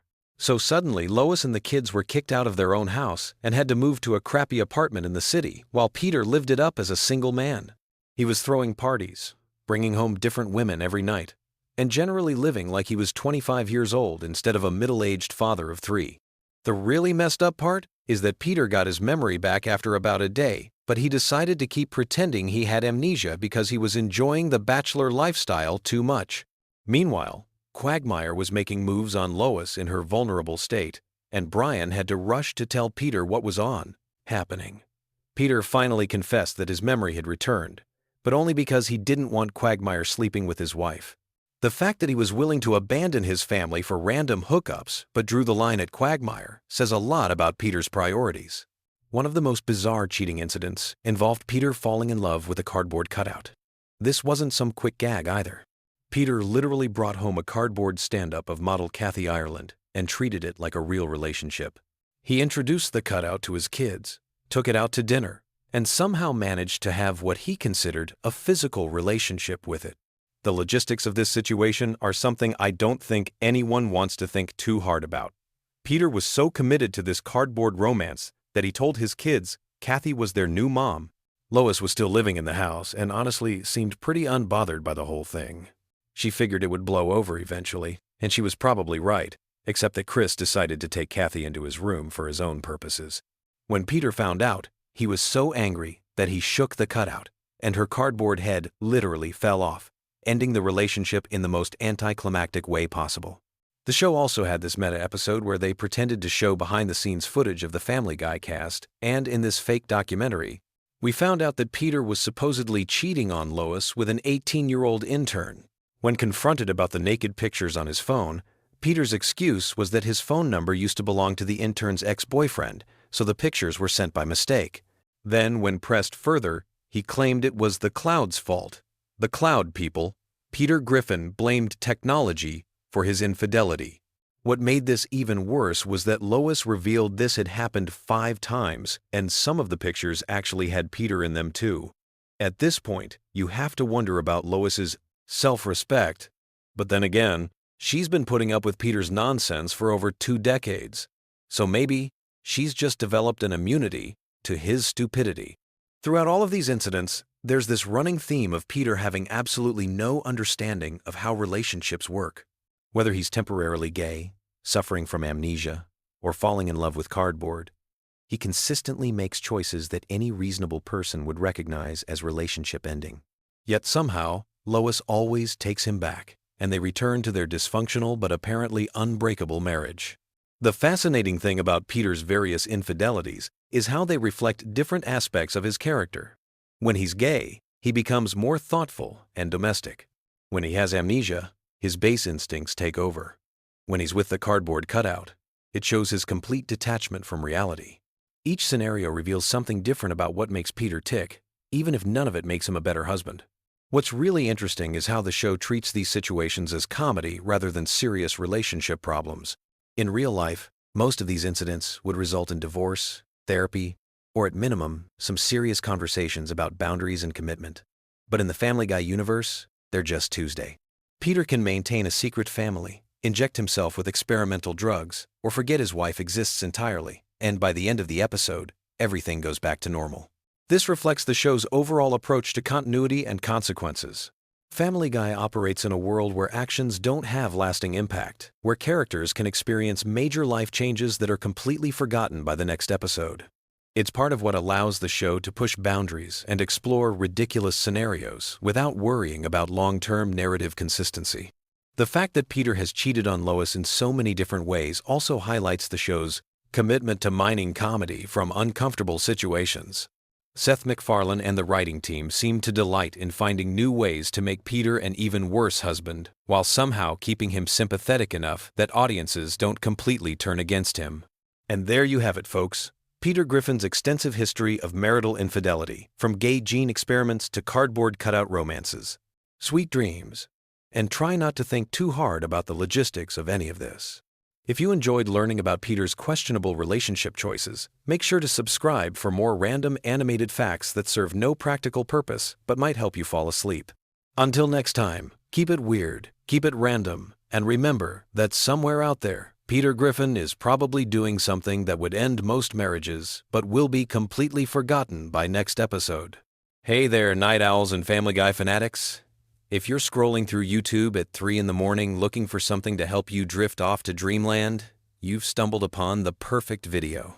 Tonight we're diving deep into the bizarre, hilarious, and sometimes completely unhinged world of Family Guy, with some truly wild facts that'll either lull you to sleep or keep you wide awake wondering how Seth MacFarlane's mind actually works. So grab your favorite blanket, dim those lights, and let's explore the wonderfully weird universe of Quahog, Rhode Island. Trust me, by the end of this journey through Family Guy's most fascinating secrets, you'll either be peacefully snoozing or have a whole new appreciation for just how crazy this show really gets. Let's start with something that might blow your mind. Did you know that Family Guy was actually canceled not once, but twice? Yeah, you heard that right. The show first got the axe in 2002 after just 3 seasons, and Fox thought they were done with the Griffin family forever. But here's where it gets interesting. The show found new life through DVD sales and reruns on Cartoon Network's Adult Swim block. The ratings were so incredible that Fox literally had to eat humble pie and bring the show back in 2005. Then, believe it or not, they canceled it again in 2007. Only to reverse that decision just months later. Talk about a roller coaster relationship between a network and a show. Speaking of relationships, let's talk about the voice behind our favorite talking baby, Stewie Griffin. Seth MacFarlane doesn't just voice Stewie, he also voices Brian, Peter, Glenn Quagmire, and several other characters. But here's the kicker. MacFarlane based Stewie's voice on the accent of English actor Rex Harrison, who you might know from the classic musical My Fair Lady. Yeah, that sophisticated, slightly pompous British accent that makes Stewie sound like an evil mastermind. It's straight from a Broadway legend. MacFarlane has said in interviews that he wanted Stewie to sound like an old-school English gentleman, which makes it even funnier when this supposedly refined character is plotting world domination from his crib. Now, if you think the show pushes boundaries on television, you should hear about some of the stuff that never made it to air. The writers and animators have created countless scenes, jokes, and entire storylines that were deemed too controversial even for Family Guy's standards. And considering what does make it onto television, that's really saying something. There's apparently an entire vault of unused content that could probably fill several seasons' worth of episodes. Some of these rejected bits have made their way onto DVD releases as deleted scenes, but many remain locked away forever, too wild even for the show known for having no limits. Here's something that might surprise you about the show's production process. Unlike many animated series that plan out entire seasons in advance, Family Guy often operates more like a live-action sitcom. The writers frequently come up with ideas on the spot, and episodes are sometimes completely rewritten just weeks before they're supposed to air. This spontaneous approach explains why the show can feel so fresh and unpredictable, but it also leads to some pretty intense crunch times for the animation team. Imagine trying to animate complex scenes with just days to spare before broadcast. Let's dive into some character secrets that most fans never realize. Brian the dog, everyone's favorite intellectual canine, was originally supposed to be just a regular pet. In the original concept, Brian was going to be a typical dog who couldn't talk and would just bark and fetch like any normal household pet. Seth MacFarlane decided to make him a talking character at the last minute, and thank goodness he did, because Brian's philosophical conversations and sarcastic wit have become some of the show's most memorable moments. It's wild to think that one of the most complex characters almost didn't have a voice at all. The show's animation style has some fascinating secrets too. Those seemingly simple character designs actually take an enormous amount of work to create. Each character has hundreds of different facial expressions and poses that animators can mix and match. Stewie alone has over 300 different mouth positions just for speaking different sounds. The animators have to keep track of all these variations to maintain consistency across episodes. It's like having a massive digital puppet show where every single movement has to be carefully orchestrated. Here's a fact that might make you appreciate the show's music even more. Seth MacFarlane isn't just the creator, writer, and voice actor for multiple characters. He's also a legitimate recording artist who's released several albums of traditional pop standards. His musical background heavily influences the show, which is why you'll notice that Family Guy has more musical numbers than most animated comedies. Those elaborate song and dance sequences aren't just thrown in for laughs. They're crafted by someone who genuinely understands musical theater and classic American songbook traditions. The show's cultural impact goes way beyond just entertainment. Family Guy has actually influenced real-world events and conversations. Politicians have referenced the show in speeches. Academics have written scholarly papers about its social commentary, and it's been credited with introducing younger audiences to cultural references they might never have encountered otherwise. Think about how many classic movies, TV shows, songs, and historical events you first learned about through a Family Guy cutaway gag. The show serves as this weird cultural bridge between different generations of entertainment. Now let's talk about some of the show's most controversial episodes and why they're so memorable. The writers have never shied away from tackling sensitive subjects, and sometimes their approach has sparked genuine debates about comedy, censorship, and social responsibility. Some episodes have been pulled from rotation, others have been edited for different markets, and a few have become legendary among fans, specifically because they push things too far. This willingness to court controversy has kept Family Guy relevant for over 2 decades, even as television landscape has changed dramatically around it. The voice acting process for Family Guy is unlike anything you'd expect. Seth MacFarlane often records multiple characters in the same session, essentially having conversations with himself. He'll record Peter's lines, then immediately switch to Brian's voice to respond, then jump to Stewie for the next exchange. Watching him work in the recording booth is apparently like witnessing someone with multiple personality disorder having a very organized conversation with themselves. Other voice actors have said it's both impressive and slightly unsettling to watch. Here's something that connects to the show's longevity. Family Guy has aired over 400 episodes, making it one of the longest-running animated series in television history. To put that in perspective, if you watched every single episode back-to-back, you'd be sitting there for more than 150 hours straight. That's almost a full week of continuous Family Guy content. The show has literally created enough material to entertain someone for an entire week without sleeping, eating, or taking a single break. The show's international versions reveal some fascinating cultural differences. Family Guy is broadcast in dozens of countries, and each version has to navigate different censorship standards and cultural sensitivities. In some countries, entire jokes are replaced with completely different content. In others, characters' names are changed, and certain running gags are modified to make sense to local audiences. There are versions of Family Guy where the cultural references are so different that they're essentially completely different shows with the same characters. Let's explore some behind-the-scenes drama that most fans never hear about. Like any long-running show, Family Guy has had its share of creative disagreements, contract disputes, and personality conflicts. Seth MacFarlane has been very public about his occasional frustrations with the show, even stepping back from day-to-day involvement for several seasons.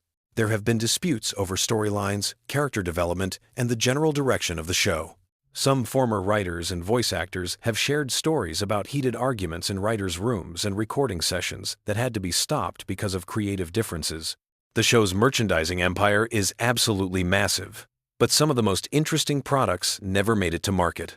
There have been proposed Family Guy video games, theme park attractions, and even a planned Broadway musical that would have featured the Griffin family in live-action musical theater. The legal and logistical challenges of adapting animated characters for different mediums have killed dozens of potential projects over the years. Imagine walking through a Family Guy theme park, or watching actors in Peter and Lois costumes singing on Broadway. Here's a production secret that reveals how much work goes into each episode. A single 22-minute episode of Family Guy requires approximately 8 months to complete from initial concept to final broadcast. The process involves dozens of writers, voice actors, animators, sound engineers, and editors. Every single frame is reviewed multiple times. Every joke is analyzed and often rewritten. And every visual gag is carefully planned and executed. What looks like simple animation on screen represents thousands of hours of collaborative creative work. The show's relationship with censorship has created some legendary stories. There are episodes that exist in multiple versions, with different levels of content depending on when and where they're broadcast. The uncensored DVD versions of some episodes contain jokes and scenes that have never been seen on television. Meanwhile, daytime reruns are edited so heavily that some episodes are barely recognizable. The writers have learned to create content in layers, knowing that different versions will need different levels of editing for different audiences. Family Guy's influence on internet culture deserves its own discussion.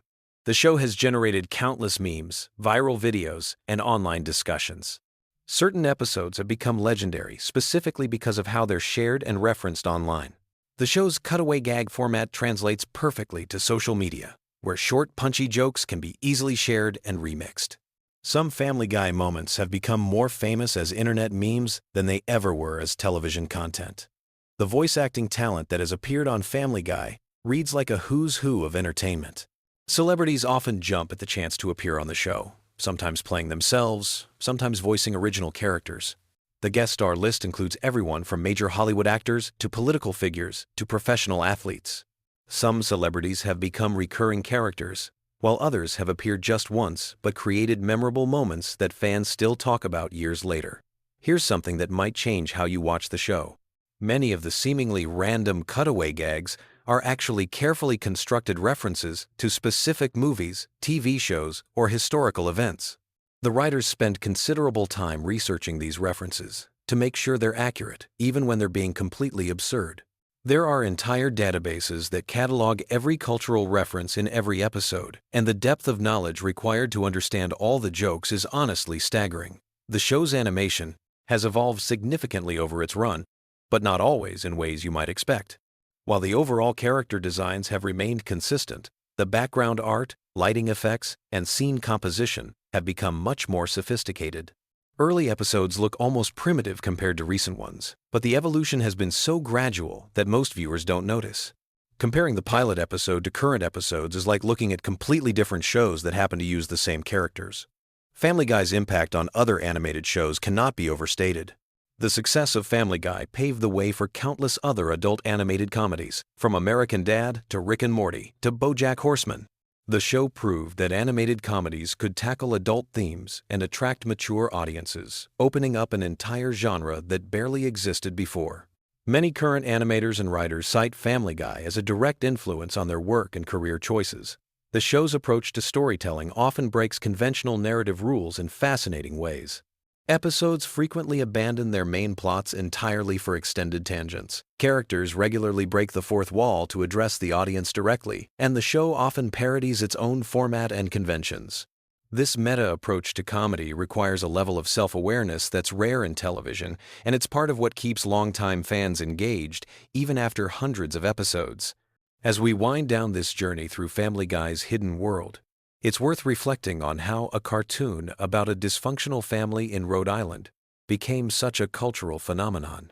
The show succeeds because it taps into something fundamentally human about finding humor in chaos, about laughing at things that probably shouldn't be funny, and about the strange comfort of familiar characters behaving in completely unpredictable ways. Whether you're drifting off to sleep or wide awake thinking about animated comedy theory, Family Guy continues to surprise, offend, entertain, and occasionally enlighten its audience after more than 20 years on the air. The show's ability to constantly reinvent itself while maintaining its core identity is perhaps the most impressive fact of all. Sweet dreams, and remember, somewhere in Quahog, the Griffin family is probably getting into trouble that's even weirder than anything we've discussed tonight. The chaos never really stops. And somehow, that's exactly what makes it so perfect for helping restless minds finally find peace. Until next time, sleep tight and don't let the giant chicken nightmares bite. Picture this. You're lying in bed, scrolling through your phone at 2 a.m, and suddenly, you remember that time Peter Griffin literally married a cardboard cutout of himself. Welcome to the weird, wild world of Family Guy, where the most random facts are often the most fascinating ones. Tonight, we're diving deep into the strangest corners of Quahog, with facts so bizarre they'll either help you drift off to sleep or keep you awake, wondering how the writers even came up with this stuff. Let me start with something that'll blow your mind. Did you know that the original concept for Family Guy was completely different from what we got? Seth MacFarlane initially pitched the show as a much darker comedy about a dysfunctional family dealing with serious issues. The network executives were so confused by the pilot that they almost didn't pick it up. Thank goodness they did, because otherwise, we wouldn't have gems like the time Brian became a used car salesman and accidentally sold Death his own car. Speaking of Brian, here's a fact that might surprise you.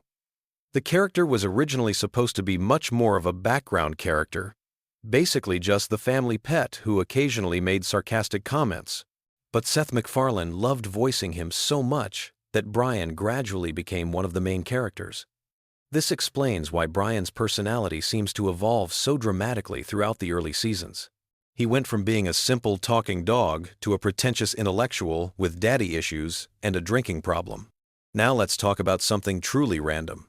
The chicken fight scenes between Peter and Ernie the giant chicken weren't supposed to become a recurring gag. The first fight scene in the episode Da Boom was meant to be a one-off joke. But the animators had so much fun creating the elaborate fight sequence that they kept bringing it back. Each subsequent chicken fight got more elaborate and destructive, eventually involving helicopters, submarines, and entire city blocks being demolished. The longest chicken fight lasted nearly 4 minutes of screen time, which is practically an eternity in television comedy. Here's something that'll make you appreciate the show's attention to detail. Every time you see the Griffin house, the layout is actually consistent throughout the series. The creators took the time to map out every room, every hallway, every closet in the house, so that when characters move around, it makes spatial sense. This is incredibly rare in animated comedies, where houses often have impossible layouts that change depending on what the joke requires. The Griffin house blueprints are actually available online, and fans have used them to build accurate replicas in video games and even real life. Moving on to character quirks. Did you know that Meg's unpopularity at school was originally supposed to be temporary? The writers planned to have her eventually find her place and become more confident, but the running gag of everyone treating Meg terribly became so popular with audiences that they decided to make it a permanent part of her character. Mila Kunis, who voices Meg, has said in interviews that she sometimes feels bad about all the abuse her character receives, but she understands that it's become essential to the show's dynamic. Let's dive into some voice acting trivia that's perfect for late-night pondering. Seth MacFarlane voices 4 main characters on the show, but he almost didn't voice Stewie at all. The original plan was to have Stewie voiced by a child actor, but MacFarlane was worried about the controversial things Stewie would say and didn't want to put a real child in that position. So he developed Stewie's distinctive British accent as a way to make the character's adult thoughts coming from a baby's mouth even more surreal and funny. Chris Griffin's voice is another interesting story. Seth Green, who voices Chris, has to actively make his voice higher and more nasal to sound, like a teenage boy. As Green has gotten older, it's become more challenging for him to hit those high notes, so the sound engineers often have to digitally adjust his voice in post-production. This is why Chris's voice sometimes sounds slightly different between episodes, depending on how much digital manipulation was required. Here's a fact that connects to real-world events in a weird way. The episode where Peter starts his own political party called the Tea Party Patriots was written and animated before the actual Tea Party movement became prominent in American politics.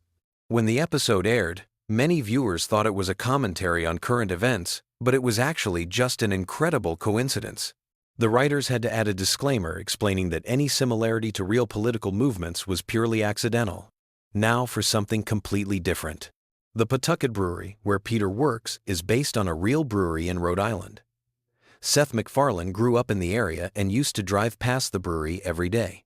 He thought it would be funny to have his lazy cartoon character work at a place that produces something that would make him even lazier. The real brewery owners were initially concerned about being associated with the show, but eventually embraced it when they realized it was bringing them tourists. Let's talk about some of the show's more obscure running gags. You know how Conway Twitty always seems to appear at random moments? This started as an inside joke among the writers who were fans of old country music. They would play Conway Twitty songs during late-night writing sessions to keep themselves awake. Eventually, they decided to work him into the show as a bizarre non sequitur that would confuse viewers and break up the pacing in unexpected ways. The Conway Twitty segments are actually some of the most expensive parts of the show to produce because they have to pay for the music rights. Here's something that'll make you look at Cleveland differently. When Cleveland got his own spin-off show, the original plan was for him to stay in Quahog, and the spin-off would focus on his adventures around town. But the writers realized that would be too limiting. So they created the elaborate storyline where his house gets destroyed and he moves to Virginia. The bathtub falling through multiple houses scene took months to animate and became one of the most memorable moments in the show's history, even though it was essentially just a setup for a spin-off that only lasted 4 seasons. Speaking of spin-offs, did you know that there was almost a Stewie and Brian road trip series? The popularity of their travel episodes convinced executives that the dynamic between the sophisticated baby and the intellectual dog could carry its own show. Scripts were written for 6 episodes before the project was scrapped due to budget concerns. Some of those unused scripts were later reworked into regular Family Guy episodes, which explains why some Stewie and Brian adventures feel more elaborate than usual. Let's get into some animation secrets that most viewers never notice. The way characters' eyes are drawn actually follows a complex mathematical formula to ensure they always look natural when the characters move their heads. This might sound boring, but it's actually fascinating when you realize that most animated shows just wing it and hope for the best. Family Guy's attention to eye movement is part of what makes the characters feel more alive and expressive than typical cartoon characters. Here's a weird fact about the show's merchandising history. The most popular Family Guy product ever sold wasn't a t-shirt or a toy. It was a cookbook called The Family Guy Cookbook that featured recipes supposedly created by each character. Peter's section was all comfort food and beer-based dishes. Lois had elegant dinner party recipes. Stewie contributed sophisticated international cuisine. And Brian's section was dinner for 15, entirely vegetarian. The cookbook actually received positive reviews from real food critics, which nobody expected. Now for some trivia about the show's cancellation and revival that goes beyond what most people know. When Family Guy was first canceled, Seth MacFarlane was actually relieved. He was exhausted from working on the show and wanted to pursue other projects. But the DVD sales were so strong and the fan campaigns so persistent that Fox offered him a deal he couldn't refuse, including complete creative control and a substantial budget increase. This is why the post-cancellation episodes often feel more ambitious and experimental than the early ones. The show's relationship with censors has always been complicated. But here's something most people don't realize. Family Guy actually has one of the most cooperative relationships with network censors of any adult animated show. Seth MacFarlane learned early on that if you give censors multiple options and let them feel like they're part of the creative process, they'll often let you get away with more controversial content. The writers deliberately write jokes they know will get cut. just so they can negotiate to keep the jokes they really want. Let's talk about some character backstories that were developed but never made it into episodes. Quagmire was originally supposed to have a twin brother who was everything he wasn't, completely respectful and monogamous. This character was going to be introduced as a way to explore Quagmire's personality through contrast, but the writers decided it would be funnier to keep him as an irredeemable character without any redemptive family members to soften his edges. Joe Swanson's backstory is much more detailed than what we see on screen. The writers created an entire timeline of his police career before his accident, including the names of his partners, his most famous cases, and even his police academy graduation rank. None of this has ever been mentioned in the show, but it helps the writers keep his character consistent and gives them material to draw from when they need Joe to demonstrate police knowledge or skills. Here's something about the show's music that might surprise you. Every musical number in Family Guy is performed live by the voice actors, even when their characters are supposed to be bad singers. Seth MacFarlane, who has released several jazz albums, insisted on this approach because he believes it makes the musical moments feel more authentic. This means that when Peter sings off-key, Seth MacFarlane is actually deliberately singing badly, which is apparently much harder than just singing well. The relationship between Family Guy and The Simpsons goes deeper than their famous crossover episode. The two shows' writing staffs have been trading jokes and references for years in a friendly rivalry that most viewers never notice. If you watch carefully, you'll spot subtle Simpsons references in Family Guy episodes and vice versa. This tradition started when several Family Guy writers were hired away from The Simpsons, and they maintained friendships with their former colleagues. Now, here's a production fact that explains a lot about the show's pacing. Family Guy episodes are actually written to be about 30 minutes long, but they're edited down to fit the 22-minute television format. This means there are about 8 minutes of content cut from every episode. These deleted scenes aren't just throwaway jokes either. They often contain character development and plot details that would make the episodes feel more complete. Some of these deleted scenes have been released on DVD collections, and they often change how you interpret the episodes. The show's approach to celebrity guest stars is completely different from most animated comedies. Instead of having celebrities play themselves or obvious parodies of themselves, Family Guy often casts them as completely random characters. This creates a fun game for viewers who recognize the voices but can't immediately place where they know them from. Adam West playing the mayor was the template for this approach, and it's been incredibly successful at attracting high-profile guest stars who want to try something different. Let's explore some of the show's more philosophical elements that get overlooked because of all the random humor. The relationship between Stewie and Brian is actually a sophisticated exploration of the friendship between youth and experience. Stewie represents unlimited potential and ambition, while Brian represents the reality of compromise and disappointment that comes with age. Their adventures often end with both characters learning something, but in subtle ways that don't feel preachy or forced. The show's treatment of time travel and alternate realities follows surprisingly consistent rules. The writers created an internal logic system for how these sci-fi elements work in the Family Guy universe, even though they rarely explain it to viewers.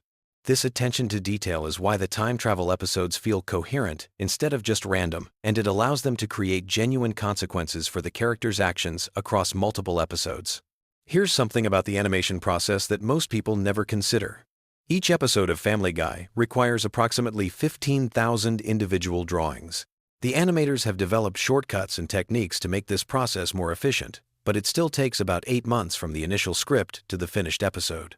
This explains why the show sometimes references events that seem outdated by the time the episode airs. The references were current when the episode was being written and animated. The voice recording process is also more complex than most people realize. While some animated shows record all the voices separately, Family Guy often records the main cast together in the same room. This creates more natural-sounding conversations and allows the actors to play off each other's energy. Seth MacFarlane switches between his different character voices during these sessions, which the other actors say is both impressive and slightly disturbing to witness in person. Now for some trivia about the show's impact on popular culture that goes beyond the obvious memes and catchphrases. Family Guy has been credited with popularizing the rapid-fire pop culture reference style that's now common in comedy. Before Family Guy, most TV shows would make 1 or 2 cultural references per episode. Family Guy started making dozens of references per episode, training audiences to catch quick jokes and creating a more interactive viewing experience. The show's influence on internet culture is also significant. Family Guy was one of the first TV shows to embrace online fan communities and viral marketing. The creators regularly engage with fans on social media and have incorporated fan suggestions into actual episodes. This relationship between creators and fans has become the standard for modern entertainment. But Family Guy was pioneering this approach when most TV executives were still afraid of the internet. Finally, here's a fact that brings everything full circle. Despite all the random humor and bizarre storylines, Family Guy is actually one of the most carefully planned shows on television. Every season has an overarching theme that connects the episodes, even though these themes are subtle enough that most viewers don't consciously notice them. The writers map out character development arcs that span multiple seasons, ensuring that even the most outrageous episodes contribute to larger storytelling goals. As you drift off to sleep tonight, remember that somewhere in the world, there are people whose full-time job is deciding exactly how long Peter Griffin's fights with a giant chicken should last. Sweet dreams, and may your nights be filled with fewer random cutaway gags than the average Family Guy episode.